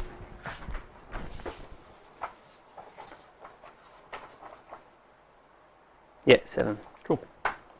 Everything's 7. Now, what's closest? Is he closest or is there... He'll definitely be closer than them. I 'cause of the will angle. executioner him. Or do I smite? Yeah, I'll just smite a 5 and then a 6. I'll wait for that though, actually. Because I want to smite her first. Well, he won't matter. Yeah, successive smite. Oh, of course, yeah. So the Spirit Seer will smite Celestine. Yep. Yep. Go for it. 2. Kill Gemini. Yay. Farseer will guide on the Reapers. I'll reroll this. It's a fail, isn't it? Yep, and Fortune or Doom. Fortune or Smite. She's got 7 wounds left, hasn't she? Smite on her as well. Nope. That goes off on a 5. No, it doesn't. Oh, no, he failed, yeah. No, I've Because of the smite other her. one, yeah. And then Smite there. Nope. But he does get rerolls. No, I used it on Doom. Disregard. I got rid of a bodyguard. Shooting phase. What have we got left? About 20 minutes. My turn 4 is going to be quick. So, It'll shoot your tank. Exorcist. The Crimson Hunter will shoot the Exorcist. One hit. One hit for the pulse. Doesn't wound. Lancers. Nope. Oh, one hit. It's not injured. Wounds. Nope. Yay, Lancers! Alright. Shoot with the pulse laser at Yep. that. Nothing. Nope. And nothing in cannon range. Triple cannon at... Canoness. Oh. No, I'll just finish off the single model unit thing. The one chick. It's probably safer. 2s. My gosh. 3. 4. Just. Died at least. I haven't rolled. I've rolled like 1 6 for rending. It's ridiculous. But that one model's worth 8 power. Yeah. They can't shoot. They can't shoot. Bright lance at her and cannon at her as well. Celestine. Yes. Cool. No. Cannon. Yep. 2s. So 2 2 wounds. armor. And he goal. So she takes 1 wound. Yay. She's on 6. I'm gonna have to shoot everything at her.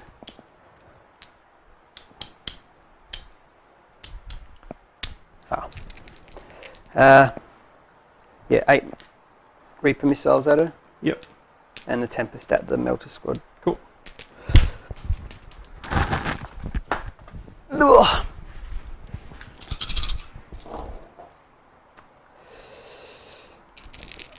Threes. Oh. I got Doom on her. Huh? I got Doom on her. Oh, you did. Yeah, Oh, I have to okay. reroll it. Not that it helps too much. She's dead. 6 wounds. Sweet.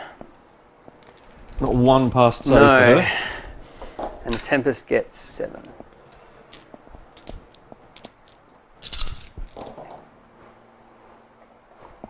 Six hits.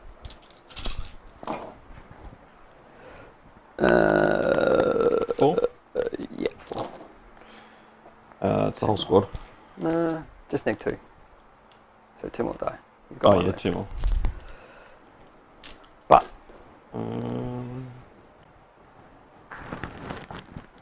Where is she?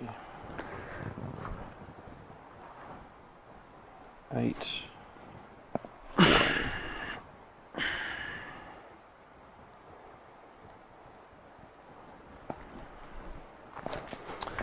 and 5 snipers at that character that's on 1 wound that they've been shooting the whole game. I got 3 hits this time. 3s. 2 more wounds. No sixes. Still saved. Pew, pew, pew. Oh dear. The other 4 shots, that was in range, wasn't it? Oh, for 2 of them. Yeah, 2 shots at the tank, the Exorcist. 2 hits. Can I buy a 6, please? Oh, thank God. And you have a 2+ That gets an armor save. Yeah. And then 2 at your sniper, so 5s. 1 hit. 1 wound. Saved. Saved. Cool. I think that's all my shooting. No charges. No. Oh.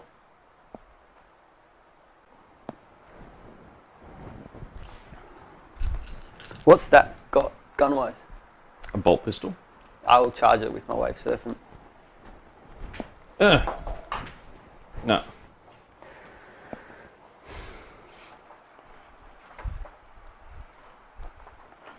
Cannon S. So it's got 3 attacks, hitting on 6s. 1. Toughness 3. 2s. Saves. Cool. My Eviscerator.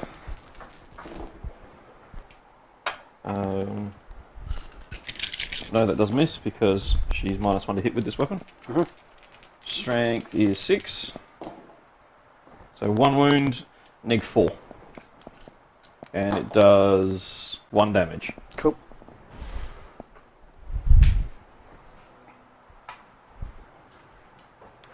Cool.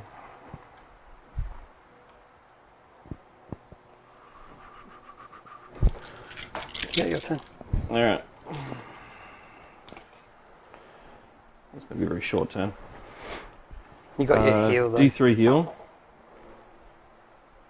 Is that the chick that I've been picked? Yep. Oh, now and- roll a 6 and you'll like take the mortal wound and then a 1 and she'll die. So on a 2+, I get an Act of Faith. Yes, I do. I am going to shoot my... No, I'm going to fight around a combat with my... No. Yeah, I'm going to fight around a combat. Cool. Huh. Reroll 1s. She rerolls 1s now. She rerolls 1s. She hits on 2s. Oh, okay. That's why I missed with 1 attack last round. Right, but she rerolls She's 1s. -1 to hit because of her weapon. Cool. Strength 6, so winning on 5s. 2 wounds, takes 2d3. You're going to take another 2. You're rolling your D3s like I'm rolling my D6s. Yeah. On a 4+, I get another Act of Faith. I Yep. do. What's she going to do? There fire dragons out there somewhere, or have they got... Oh, all the way over there.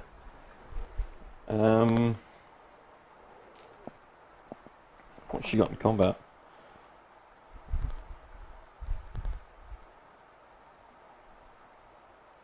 The answer is nothing. Okay. She doesn't really want to move anywhere because she's hiding from a lot of your army.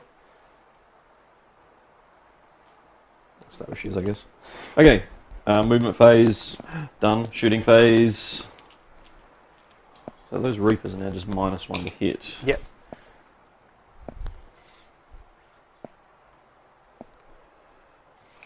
Alright, 4 heavy bolters at the Reapers. Yep.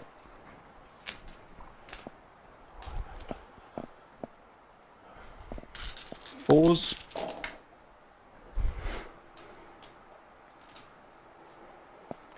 And 3s. 3s. I need 1. So 3s.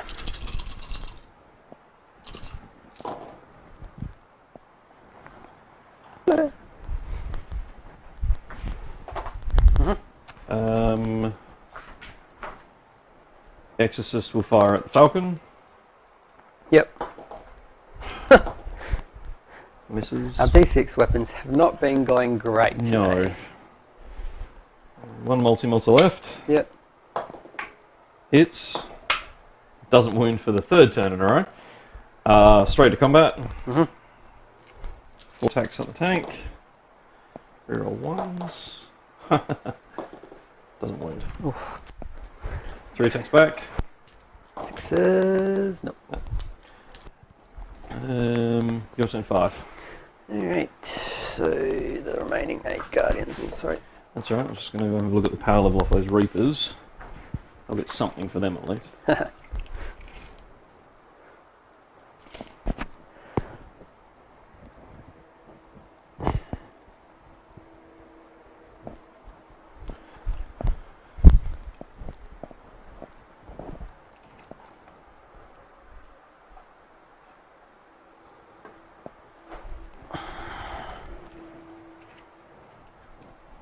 Fire Dragons have 0 targets, so they'll just hide.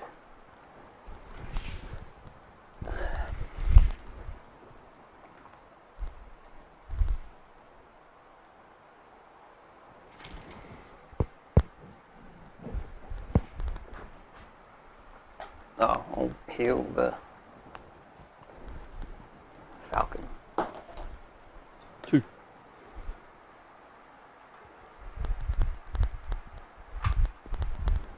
That restorative twist for this mission's been really good for a couple of things. The Exorcist should be dead. The Crimson Hunter should be bleeding badly. Your Warlord should be bleeding badly. I forgot to fire the sniper again that turn. Do you want to shoot it now? That's not helping me. Shoot it at something? Give it a crack. No, I forgot it. Oh, okay.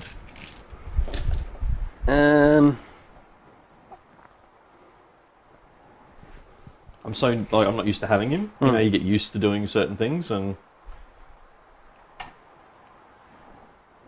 Yeah. I think this is the first time I've put a Vindicator on the table in a decade. So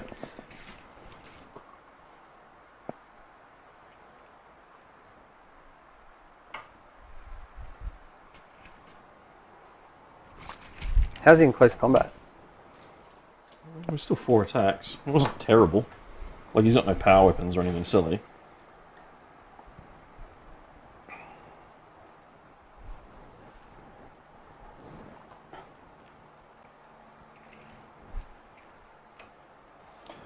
Five attacks, hitting on 2s, strength 4. 1 damage? Yeah. Doesn't ignore in both? Not in combat. His guns do when you charge him and he gets to Overwatch. Yeah, he gets 1 shot hitting on 6s. Better than you sitting there hitting me on 2s. And then you roll 6, 6, 6. Dead. Oh no, 6, 6, 5. You can do it 6, 6, 5. As I found out today. Yeah, that'll do. Psychic. Psychic. Cast Doom on the heavy bolters. Yep. Oh, did the Reapers take morale? Oh, no, they don't need to. They are invulnerable. Yep. So it goes off. I Mhm. take 1 wound. Just say on a 2+. Nope. Multiple wounded up. There's a black dice here. Hi. And then I will smite. That's closest. So cast. 8. Yep. I'll re-roll this. Yeah, cast on an 8. Cool. D3. 2. Cast Guide on the Reapers. Fortune on the Reapers from the Farseer. And then Conceal on the Reapers from the Spirit Seer. No. Nope. But it didn't die this game. No, that is true. So if it was a Warlock, it would be dead. I should have doomed the tank. Yeah, it doesn't matter. Alright, so shooting phase. Just Guardians will shoot the heavy bolters.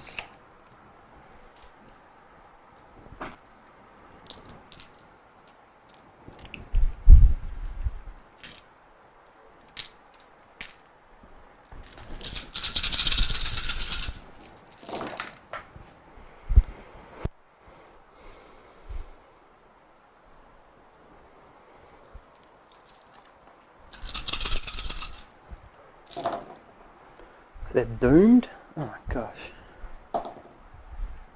You take all those saves, but normal saves, so 2s, so they're going to just shrug it off because I can't roll 6s. Oh, No, I can roll 1s though. yeah, that's true. Oh, there's guys underneath as well. Yeah, it's a full squad of 10. Glad I doomed them then.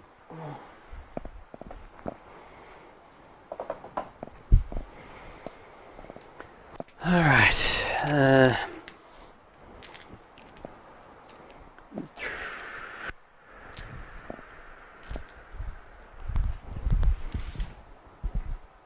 5 snipers will shoot the melter.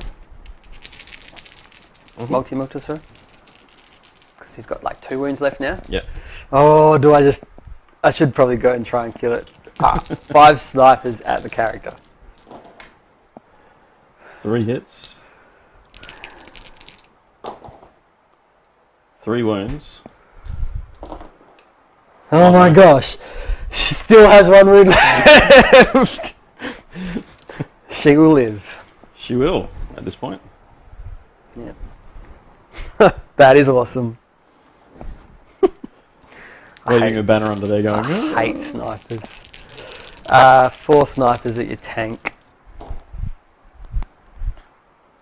Oh, hang on, it's 2 and 2. should we roll it? 2 at your tank. 2 at the guy at the top. So 2 hits on the tank. 6s. Where was that before? Probably for And 2 saves. Oh my gosh. And the one on the sniper. No. Tank's on 1. So I can kill a tank from across the board where I can see the missile pod, but 5 dudes shooting a whole game at a character with 4 wounds can't kill it. Technically that should have killed her, but I got to heal her that 1 wound last turn. That is true. That is true. My gosh.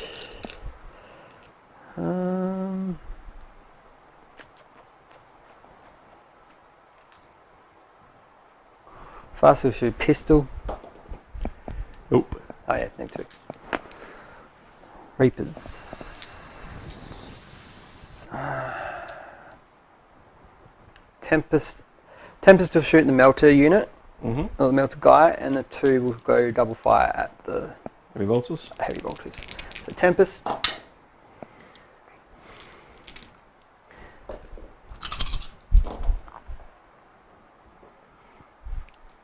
Threes. Did I get guide off? I think I did, didn't I? Yeah. Doesn't matter. 3s. Oh, 2 wounds. With Doom? No, Doom's on that squad. Oh, yeah. She's dead anyway. So that X-Arc just wiped out that whole squad Over the course of 5 turns, yeah. by itself, yeah. Not bad. Over the course of 5 turns. It did take a while. You are correct. So 4 hits and 3s Doom. So 3 wounds on the heavy bolters. Yep.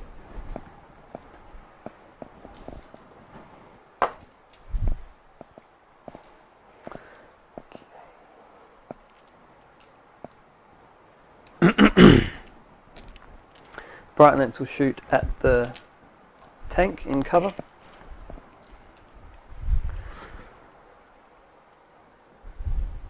Is that closest? No, because you're the other chick's closer. But I can't. Oh, I can still see her. Around the corner.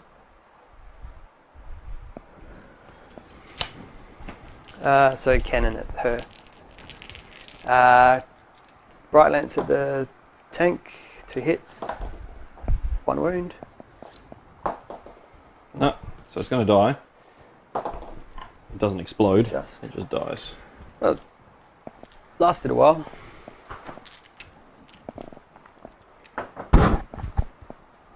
And the cannon. 2 hits. No 6s and no 1s. Just not. She's not going to go. I don't think I've got anything else that can even shoot her. Oh my gosh. Falcon can't see anything. Has the Wave Servant shot? Nope.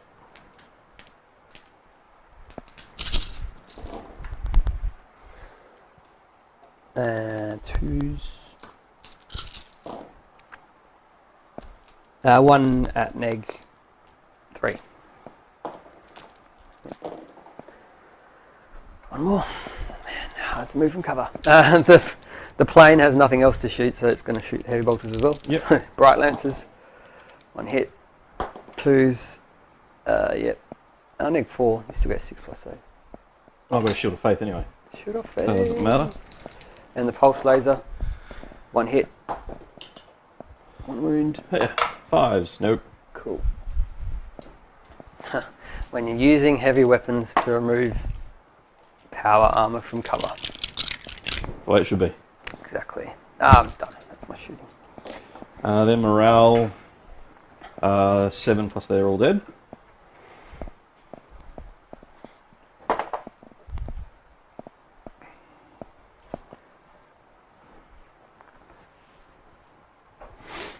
Two minutes to spare. It's just enough time for me to try and kill The Falcon. these guardians. Guardians, yep.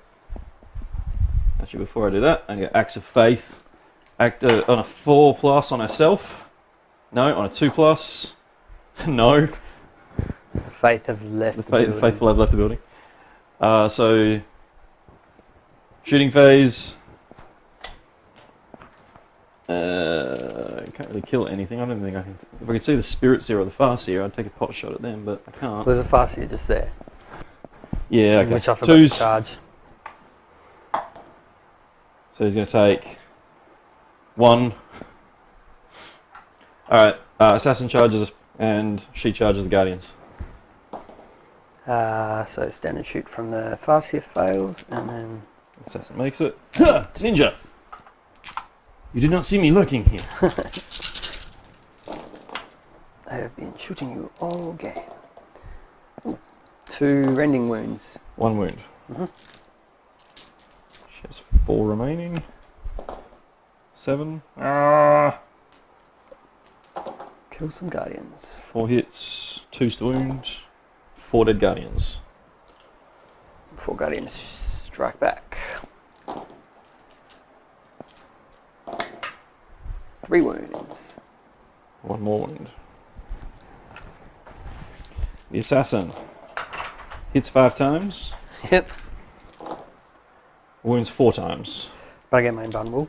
Yeah. I'll take 1. So I strike back. Yep, strike back there. And then They're going so I to lost take morale. 4, leadership 7. Fine. And that's into turn 5 with 30 seconds to spare. Yes. So massive landslide for the Eldar, 81 to 17. Although, do I get anything for? I'll get half for the Guardians, whatever the power of the Guardians is. Or are they minimum squad 10? No, they're squad 10, aren't they? Yeah, it's got So 10. there's nothing there. What do you get points for? Well, whatever the power ratings are. But I've taken the Reapers points because you've got the full squad. You've still got the minimum on there though, so I don't get the rest of them. And I've gotten the Warwalker, that's all I get. So it's 17 points to 81. But it is Eldar versus Index. And I did get to go first, so that helped.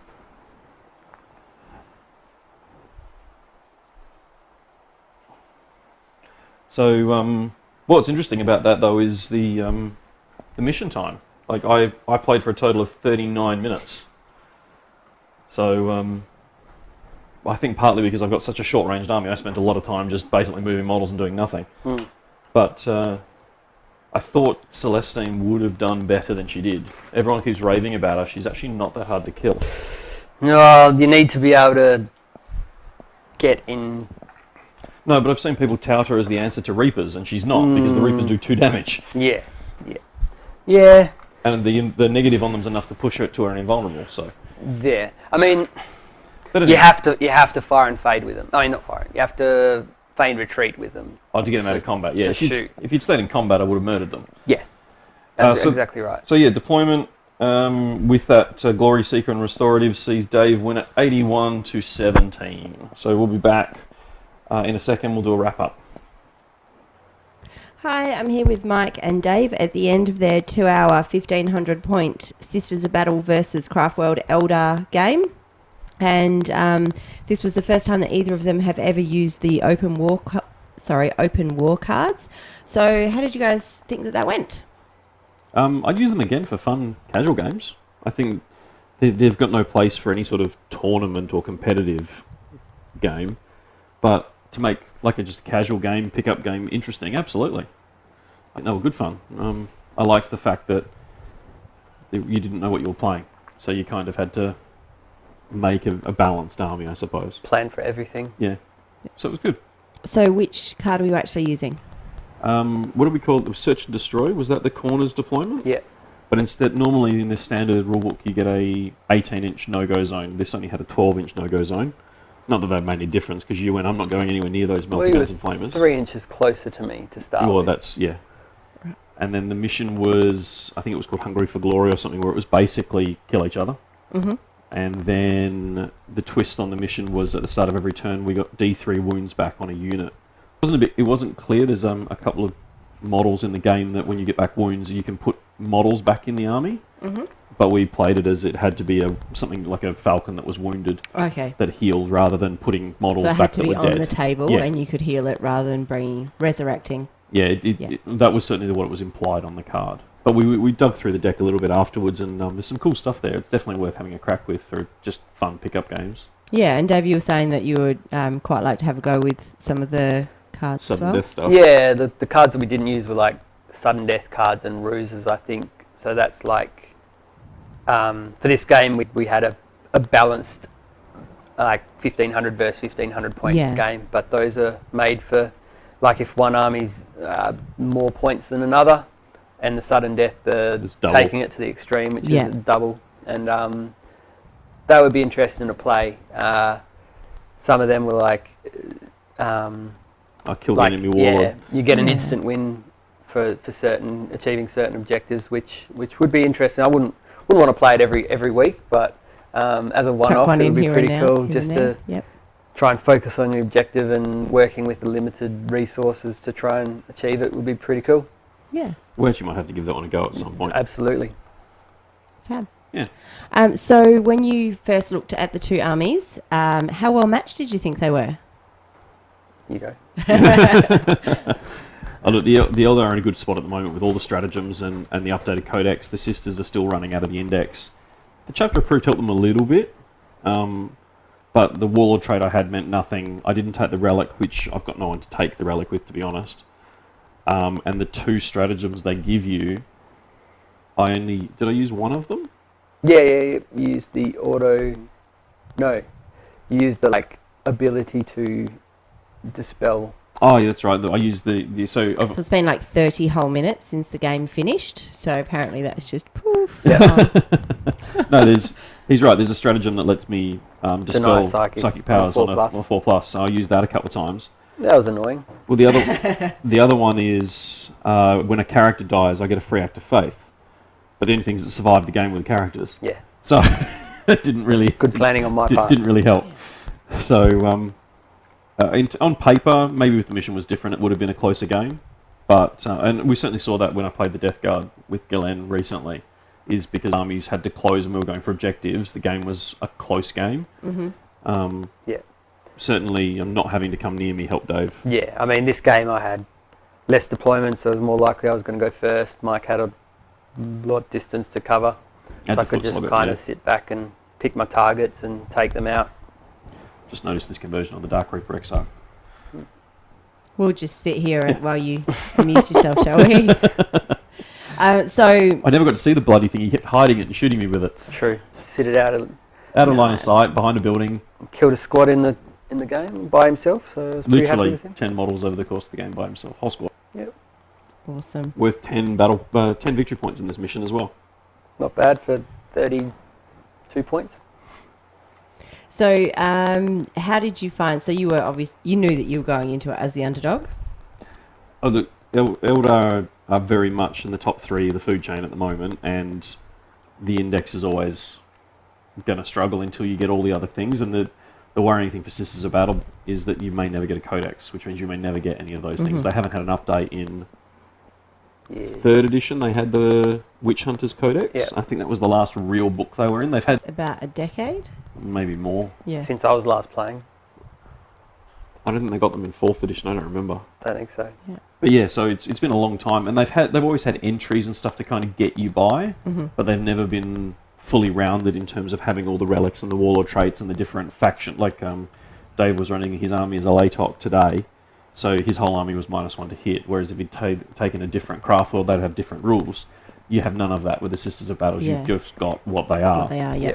So there's a few of those nice to have things that I didn't really have, but that and a plastic kit, because mine are all from 1992, 1993, and they're not even white metal, they're lead. So the reason they're painted is because they're fairly toxic if they're not. So Yeah.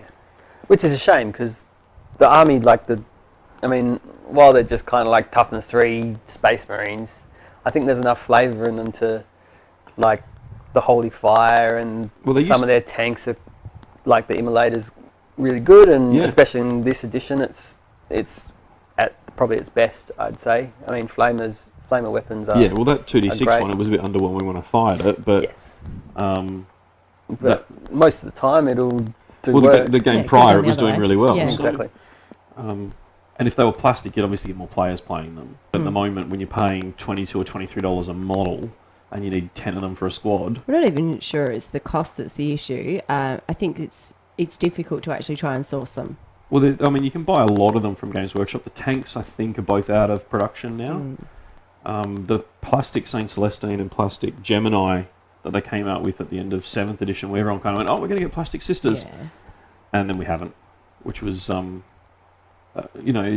they keep saying there's sculpting issues. The fact they've done those characters makes me think, oh, we're just kind of dragging our feet now. Or maybe they're going to surprise us and give them to us soon. But I'd definitely like to see more of them on the table. And it's funny, it's like, it seems to be there is want for them. Yeah. Like, you read the forums of what people are after, and a lot of them is like plastic aspect warriors for Eldar and plastic Sisters of Battle. It's always one of the top 3, so... It's actually interesting because on a lot of the forums, there's it's very split, isn't it? That if you're gonna model, you should be using the metal models. Working with metal models is so much easier. It's so much better. The sculpt is much nicer. And Mike, you've always kind of been in that camp until you're just starting to assemble your Tau army. You go, metal models. I hate metal models. Give me some plastic models. I'm doing it because all the XP converting is so much easier. Well, with plastic, yeah. We were just talking, like, the fire dragons that Dave's got here are metal ones, and I was just saying I wanted to convert one of them, and now they're in Finecast. Hacking them up with a scalpel is really easy. Yeah. Whereas the XV-15 stealth suits I'm working on at the moment are 100% metal. They never came out in Finecast. Nope. And just cleaning them up with files is just painful. So there's no way you're going to attempt to actually convert them. No, I mean, I used to hack things up with hacksaws and all sorts, but I've been spoiled over the last few years with either resin or plastic. You're a bit lazy. I'm very lazy. So, it's a funny one. I think that's part of the reason is that because the Sisters of Battle metal models aren't supported in terms of tools, how to deal with them and how to build them and work with them, because there aren't any metal models really in the range anymore. That's another barrier to entry, and then it's only veterans who've got the time and the money to invest in buying them either on eBay or buying them retail through the web store, have an army from like I did 12 years ago. Yeah. You'll ever see them on the table. So it's always nice when you do see them though, because you go, oh cool. Most people look at them and go, I don't know what those are. So yeah. So Dave, despite going into the game thinking that you've got somewhat of an advantage, was there anything in Mike's army list that you thought, oh, actually, I kind of need to get rid of that nice and early, or what were your thoughts going into it?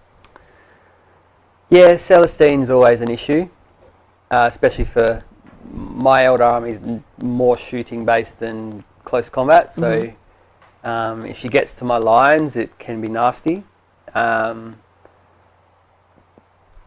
She did, but which she did, but it wasn't as bad as it could have been because she was by herself. And she just failed save after save and died. I've been lucky in that back when I used to play regularly, I played Mike and one of my other mates before he moved away, and both of them had Sisters of Battle armies. So actually 3 of my closest gaming friends ran Sisters of Battle, so I know what they're capable of, and I know what their big threats are, like the tanks and the fact that they can get 4 melters in a squad, and the melt, like just the masses of melter you've got to keep at arm's length, basically. So yeah, there wasn't. Yeah, Celestine was probably the biggest threat, and then the Evelator and the two tanks. Yeah. But I had the right tools to deal with the tanks, relatively speaking. And Celestine, she's hard to stop. Like, you can't kind of, because of the way the rules work with the characters, you can't really shoot her down before she gets to your line. So you just got to accept that she'll get in combat and she'll do some damage, and then you just kind of have to mitigate that damage and then deal with her straight away, which I think I did. I lost 4 Reapers to her, and then was able almost killed your warlord, but the second time round, Yeah. was able to shoot her one down, and bloody wound then again. and then she almost killed a Farseer, but didn't, and then I managed to shoot her down with something. I still, like I said to you off air, people rave about her as being this awesome thing. Yeah.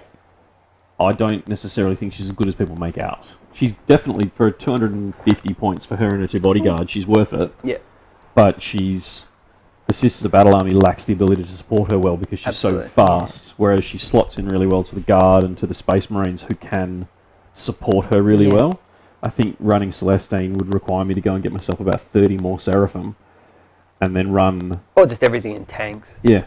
And she can fly up next to them. That'd kind of be the way you'd have to do to get the most out of her, where she can use them for screening and protecting and then bounce over it and be supported, because I kind of hit you with her and that was it. Yeah. Basically. And that was kind of my plan, was shoot down any... Like, I just had to kind of ignore her and let her do her thing. And deal with her when she got there. Shoot down the other threats, so once she comes in, it's basically just her, which is how it worked out in the end, so... So, Mike, when you were looking at Dave's army, what did you think was going to be your biggest threat, and how did you think that you were going to actually mitigate that threat? The Dark Reapers, because the Dark Reapers are probably one of the best units in the game right now. Hopefully they'll get updated slightly to kind of balance them a bit. The plan was always to get Celestine to deal with them. And on a normal... Like, I lost... half did? I lost both Gemini on Overwatch. That's true. Which cost me half my attacks, which... Had I survived and gotten those 2 models into combat, then instead of only killing 4, I might kill 6 or 7 out of a 9-man squad. And at that point, when they turned around and killed her, they may not have then turned around and killed her. They might have killed a Gemini or 2 Gemini, and then you've still got 7 wounds of Celestine there. So losing both of them on Overwatch was a bit unlucky. Yeah, but then again, you're looking at 18 shots at them. So well, the fact that the few times I got to fire at them were always at -2. Yeah. So, as soon as you started doing that stuff, it was like, I'm not going to bother shooting them anymore. I'll just shoot something else. Well, I don't think I gave you 2 turns of shooting at them. No. I was able to... Between fire and fade and conceal, I think I got 1 volley of shooting at them, other than Celestine with a flamer before she charged. Which you rolled a 1. I rolled a 1 for. Yeah. So Dice were not your friend. No, but both of us, the D3s and D6 results were generally woeful. Yep. Yeah. Our flamers, my bright lancers did maybe even my melter guns. 2 or 3. There was 1 volley where I took that down from full to like 3 wounds. But that was the Exorcist firing, and that was 3 hits, 3 wounds, and like 8 or 9 damage in one go. And then after that, it stopped. That was it. But to be fair, it was hitting on like 6s for most of the game. So So in an ideal world, if you were going to change up your army list, what do you think you would do? So based on 1,500 points, 2 hours, this kind of scenario. I know you don't like the Falcon. Oh, me? Yeah, I mean, as I said, like... Hang on. It's still recording. It's got right up there. In that case, we've stopped anyway, so I'm just going to stretch. Yep. Okay, we can't have it up. That's fine. That's why I said just stop. Yep. All right, cool. All right. As I said, I mean, I'm pretty comfortable with Eldar and running most units. Like, it just depends kind of what type of game I'm looking to play. Yeah. Like, this was always going to be a semi-competitive, like, take a hard list, but not a super hard list. Yeah. Like, that being said, like, you know, 80% of these units I'd run competitively, and even fire dragons are borderline. The only thing I wouldn't take is probably the falcon. Yeah. Just because the You wave just need to change up serpent its is. guns. Well, that's true. Different guns would help. It matches the fire prism. The fire dragons. It's Yeah. back from like 4th ed when they used to be able to have like hollow fields and They were almost unkillable. and you literally couldn't kill them. So they were the They used to have a rule that you rolled 2 dice and always took the lowest result, Yeah. Okay. and they only ever died on essentially 5 or a 6. double Oh, no, 5 or a 6, double yeah. 6. Ah. So they were all but like you'd run Yeah. 3 of them, and your opponent would spend most of the game tearing their hair out trying to kill the damn thing. Yeah. So what would you change a falcon for? Just a wave serpent.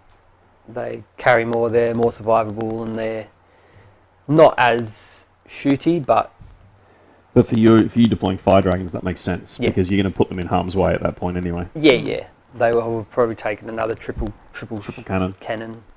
which I probably could have done anyway, and just dropped the falcon and taken something else. Yeah. But it's neither here nor there. Like as I said, if I was going ultra competitive, I probably would have changed them out. But Yep. for a semi-competitive game, for a casual game, I probably would not take the Reapers and change it. Try a few out of the lesser used stuff out. Yeah. But I'm pretty comfortable running most units. And at the end of the day, most of the codex is playable. Most of the Eldar codex is playable. There's nothing really that's too underpowered that you couldn't take. Like even the Falcon, like it's not as good as the Wave Serpent, but it's still like you trade out survivability and transport capacity for a bit more shooting potential. So it's not unplayable. You know I like the Falcon. So, but I reckon you just armed it wrong. Well, yeah, if I had a perfect world and I could change the guns on it, then I probably would take a Bright Lance and underslung You and I have catapult. got some really old models in our armies. Like I recognise a lot of these from when we were playing. Oh yeah. Like a decade ago. Yeah. So Yeah, half my army's from 4th edition. Yeah. Something like that. 2007. It ain't broke. So what about you, Mike? What would you change up in a perfect world? I'd either go really tank heavy or mass infantry heavy. I'd go one way or the other. At the moment, the army sits in this weird space between them because that's the way they worked in 3rd. Yeah. So it's a 3rd edition army trying to cope in an 8th edition world, and it kind of does. Yeah. And it kind of doesn't. I took out the Seraphim for today's game because they were hugely disappointing to me in the last game. I probably should have kept them in retrospect, because I think that mobility unit to support Celestine would have actually helped. Yeah, it would. I mean, in honesty, they would have died first instead of one of your But the command squads, probably. But the difference is with those, with Celestine nearby, they've got a 6-up invulnerable built-in standard. And it goes to They 5. get to 5, and then they get rerolls on top of that because they're Seraphim. Fair. So all of a sudden you're dealing Bit with more a survivable. 50-50 invulnerable save rate. Yep. They'd actually take some more killing, whereas when you were shooting your Reapers at Sisters, they were just dying. Yep. So I think that's actually a really good point, and it's something that we talk about in the tournament prep guide around the importance and the value of actually practicing with the models that you have, and that the results of one game are not they don't necessarily mean actually, okay, so in that particular game that unit wasn't useful, ditch it. It's really good to go through and practice it against different models and see how it works in different scenarios before you make those before you make those decisions to get rid of models. It's not even like those models aren't good in that matchup. You could just have used the models wrong. Or got a bad dice roll. Like I see it a lot with Eldar players, and they go, "Oh, my Rangers only killed like 2 models that game. They're terrible. I'll just take Dire Avengers." And it's like, well, the Rangers are there not to kill stuff. They're there to deny board space and camp objectives, basically. And if they throw a couple of wounds on a tank, like our the game, double 6 today, a couple of take out a character over the course of 5 turns, then awesome. But that's not what they're there for. So a lot of people, and that just is one that comes to mind off the top of my head. Like you look at them from just a killing perspective, and you go, "Oh, they killed like 2 orcs that game. They're terrible." Yeah. When really it's not about what they kill, or even it's they might not be good against orcs, but against like low model count Space Marines. Yeah. Where every kill matters then. Yeah, exactly. They're a lot more effective. So I think the fact that I forgot the Vindicare for most of the game as well probably doesn't help. Yeah. But I actually think with him... Do you think that we might be doing a couple of these where you actually can play an army that you know really well and you don't forget? I'm pulling out all my old armies. Like, it's good fun to pull out all the old armies and play them. Like, I want to pull my Grey Knights out next, and I'm sure I'll have another game where I go, oh, I didn't know that rule. Yeah. But awesome. that's because I'm pulling out old armies. To be fair, Mike's first army is Eldar, whereas my only really well painted army is Eldar. So you don't want to see Eldar be Eldar, because that's just... And actually, when we were talking about this, one of the reasons that we had wanted to do the Sisters of Battle versus the Craftworld Eldar was because the Sisters of Battle wouldn't necessarily stand up as well to the Eldar, and to be able to find ways to demonstrate how you can, I guess, not lose quite so badly and use different strategies to minimise your losses. If you go back and look at the video where Dave sets up, which should be in the bottom left-hand corner of your screen, I gave him that deployment zone, and I should have given him the wrong. I gave him the wrong deployment zone because I got to pick that, and I should have given him the opposite, not the opposite side, the same board edge, but the other corner. The other corner, yeah. Which would have given me far more cover to close the distance. But at the time, I was more interested in denying him places to hide, rather than giving yourself which is what I would normally have done with an Eldar army or a Dark Eldar army that I'm used to playing. Yeah. By denying him space to hide, it would have meant that my guns got to fire earlier and more rapidly with less ability to hide from them. And that's the way I'm comfortable playing. It's what I would normally do, and I didn't follow through that thought process until I started playing and realised I'd made the mistake. Yeah. So, but that's like, it's my second game of Sisters in a long time, so you kind of have to approach them differently. They want to play like Eldar and Space Marines, and don't do either as well. So, you know, hopefully as I play more games with them and maybe buy the odd tank or two here in their second hand.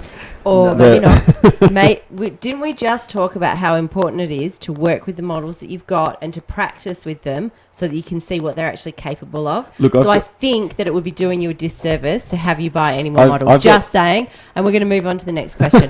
So Michael made a mistake. Did you find that you made any mistakes in your game or things that you would have done differently? Yeah, I mean, I made a couple of errors in...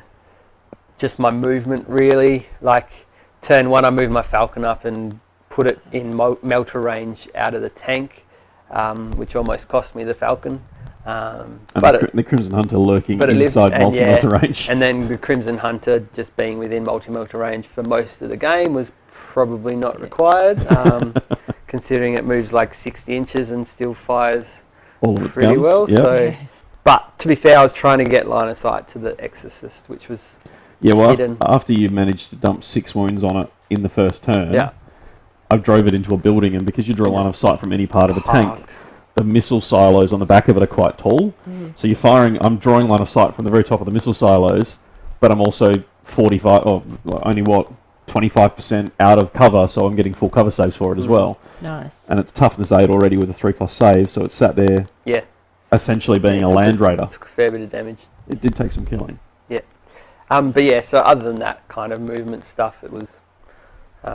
just little things, really. Yeah, nothing really too No bad. major strategy thing that you totally stuffed up like Mike did. I did forget. I did forget to fire and fade my Reapers turn 1, which could have been bad, but because it was just a casual game, we fudged a couple of bits throughout the game where we were we playing with intent, not playing super serious, crazy. Forgot to shoot snipers and didn't fire and fade Reapers and a couple of other things where we just kind of went back and especially because we were getting the D3 wounds back at the start of the turn. Yeah, it took us a couple of turns to get into the hang of that. Yeah. By the end, during the game it was like, during the shooting phase I'll remember to do it, and then we'll do it then. Yeah. So, but that's fine. We're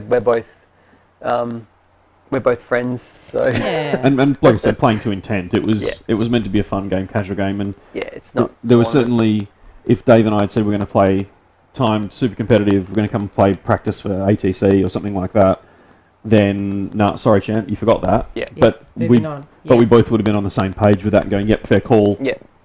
And that would have been okay. Yeah. And I don't think either of us would begrudge that. No. So that's, both the game with Elaine and this one with the sisters, I'm still learning the army, and I'm still going, I need to get into the sync of it. Yeah, sure. And I'm sure that's going to happen with the Tau on the weekend as well, because we've got a tournament this weekend. So I'm going to put a brand new army on the table that I've never played and see what flies. Yeah. Even with armies, like, I've been playing Eldar forever, but you're working to a time limit, and there's a lot of things to remember, a lot of rules to remember, and a lot of all the processes to remember. It's very easy to. And then when you're adding in new ones as well, that you've got to add, remember on top. Yeah. I remember it wasn't until I charged your Farsi, your Warlord, you're going, oh cool, I've got this buffer zone of wounds. I've got, no, you've only got 5 wounds. Yeah, I thought my Farsi had 6 oh wounds. God, hang on a minute. And he stood there on 1 wound going, oh, this isn't good. Yeah, but he lived, so it was alright. But I remember I used to, like, when I used to play tournaments, especially the ultimates and the top end tournaments, I used to take bring a little whiteboard with whiteboard markers and make notes of stuff I needed to remember. Yeah. Like casting the psychic powers at the appropriate time, and just the really important things to remember, just so I wouldn't forget them. Because especially over a tournament, we're playing 5 or 6 games. 3 games by game 3, game 6, and especially game 6 when it matters. You've been playing for hours, and I think for it's easy to forget non-players, stuff. you kind of go, like, seriously, you're chucking some dice around for 2 days. What's the big deal? But then when you're actually kind of seeing it, it's concentrating for 8-9 hours solid playing these games and remembering all the different processes and the different rules. And when you stop concentrating and your opponent is still on, then you lose. Yeah. But no, taking a whiteboard's a really good idea. Yeah. Nice, easy way to do it. You had one of the little ones, didn't you? Yeah. And $9 from Kmart. Yeah. We know, because we've just bought them for our kids for school. There you go. Kmart. Yeah. Especially like not paying tournaments for 8 or 9 years and then coming back into it. I've noticed a lot the kind of gaming stamina that is required. Yeah, definitely. To play. Well, you're also a decade older, whereas... plus, 2 young kids. That's it. And lack of sleep and stuff like that. But see, it's all about the excuses. Yeah. So this is my tip for players. Think of the excuses that you can come up with now. Write those on the back of your whiteboard, and you can... Exactly right. Double dip with that. The best one in 8th Ed is I didn't go first, therefore... Yeah, that's it. Everyone knows who goes first. I didn't go first, so... Never going to win. Yeah, that's it. I've heard that a lot. Yeah. So have you actually got any tips? If you've got new players or players who are new to playing Craftworld Eldar, what would be your biggest tip to give them? Biggest tip is play them carefully. Mm-hmm. They are very powerful, but also can't really take much of a beating themselves. So you have to be real careful and precise with your movements, with your ranges. Like, obviously, parking your plane within firing distance, 24 not inches necessarily from it, the best. And especially now with pre-measuring being allowed, it's a good place for Eldar to be in that they can skirt the edges. Especially with the Laytok, you can park your hemlock 14 inches from a tank target, so you're getting in range of that shot, but they will have to move to shoot you to negate the penalty. To negate the neg 1 penalty. Yeah. If you're playing a Laytok and just that kind of stuff. So Eldar hit really hard, but they can't really take a hit. If you make a mistake, you can pay for it, and then it snowballs out of control, where it's really hard to make back those early losses. Yeah, and that's it. So you've got, I think, 31 or 32 models on the table today. 5, 10, 20. I did a quick count up before. 25, 35. It'd be 40, including the tanks. Yeah, probably about 40. So I guess the thing is that you've got 40 models there that hit really well, but if there's nothing left on the table, you've got nothing left to fire with. Exactly right. I outnumbered you nearly 2 to 1. Yeah. So, yeah. Yeah. Cool. Have you got any tips for anybody who's new to playing Sisters? The chance of somebody new to playing Sisters is quite slim, but you never know. So just in case there is. Or somebody who's been playing for a long time who might pick something up. Either go vehicular or go heavy infantry. You just go one or the other, and then you embrace that as a mentality and just do it en masse. Mm-hmm. So I'd drop a unit and put 3 tanks, like just transports, just to put armour on the table to keep them alive. Repressors, if you can get them. The Forge World repressors are really good. but they're out of And print. now out of print. Yeah. So getting them second hand or, scratch building your own are probably the two best options. I think that's pretty standard for 8th Ed. Vehicles, I'd say vehicles are very useful. You either go vehicles or full Infantry. infantry. Yeah. Yeah. I'd like to get some more Exorcists as well, but that kit, I remember, because that's the metal hybrid kit, and it weighs a ton, it never fit together really well. There's a mountain of green stuff hiding Yeah. inside it, holding it all together. If it ever falls, then I doubt I'll ever be able to repair it. But if they ever redid that in It's like Finecast, 40k and Jigsaw all in Yeah. one time. Yeah. in Finecast, I would be happy with it in Finecast. Plastic would be great, but bring your Sisters of Battle. Plastics. If anybody from Games Workshop happens to be watching, that's our number one Well, request you can today. reset the clock again like you did in the last video. Reset the clock. Bring us Plastic Sisters of Battles, do it again. Okay, so Dave, did you have any last thoughts on the game? No, it's always fun. It's fun playing with fully painted armies on a nice table with painted scenery. It's always a good time. It's one of the good reasons to go to tournaments, Yeah, exactly. particularly the ones that enforce the painting standards. Yeah. And yourself? No, look, we'll have Dave back again for another game. Dave plays almost exclusively Eldar these days, so I'll just cycle through all my old armies and just Oh, put well, them Or on the the new table. one? should I'll, we get um, finishing done? I don't mind taking something else out for a spin. Might have to borrow Dark Eldar or Yeah, branch out, go from the Eldar to the Dark Eldar or the Harlequins. That's, no, we'll definitely have Dave back for another game, and I think we'll probably also try and do a real hyper-competitive one in the future as well. Awesome. All right. So thanks very much to Dave. Thank you for coming along today. Thanks for playing the game. Thanks for being part of this all. And thank you to everyone who has watched. We hope you enjoyed it. We hope you got something from it. And we hope to see you on the next episode. See you then.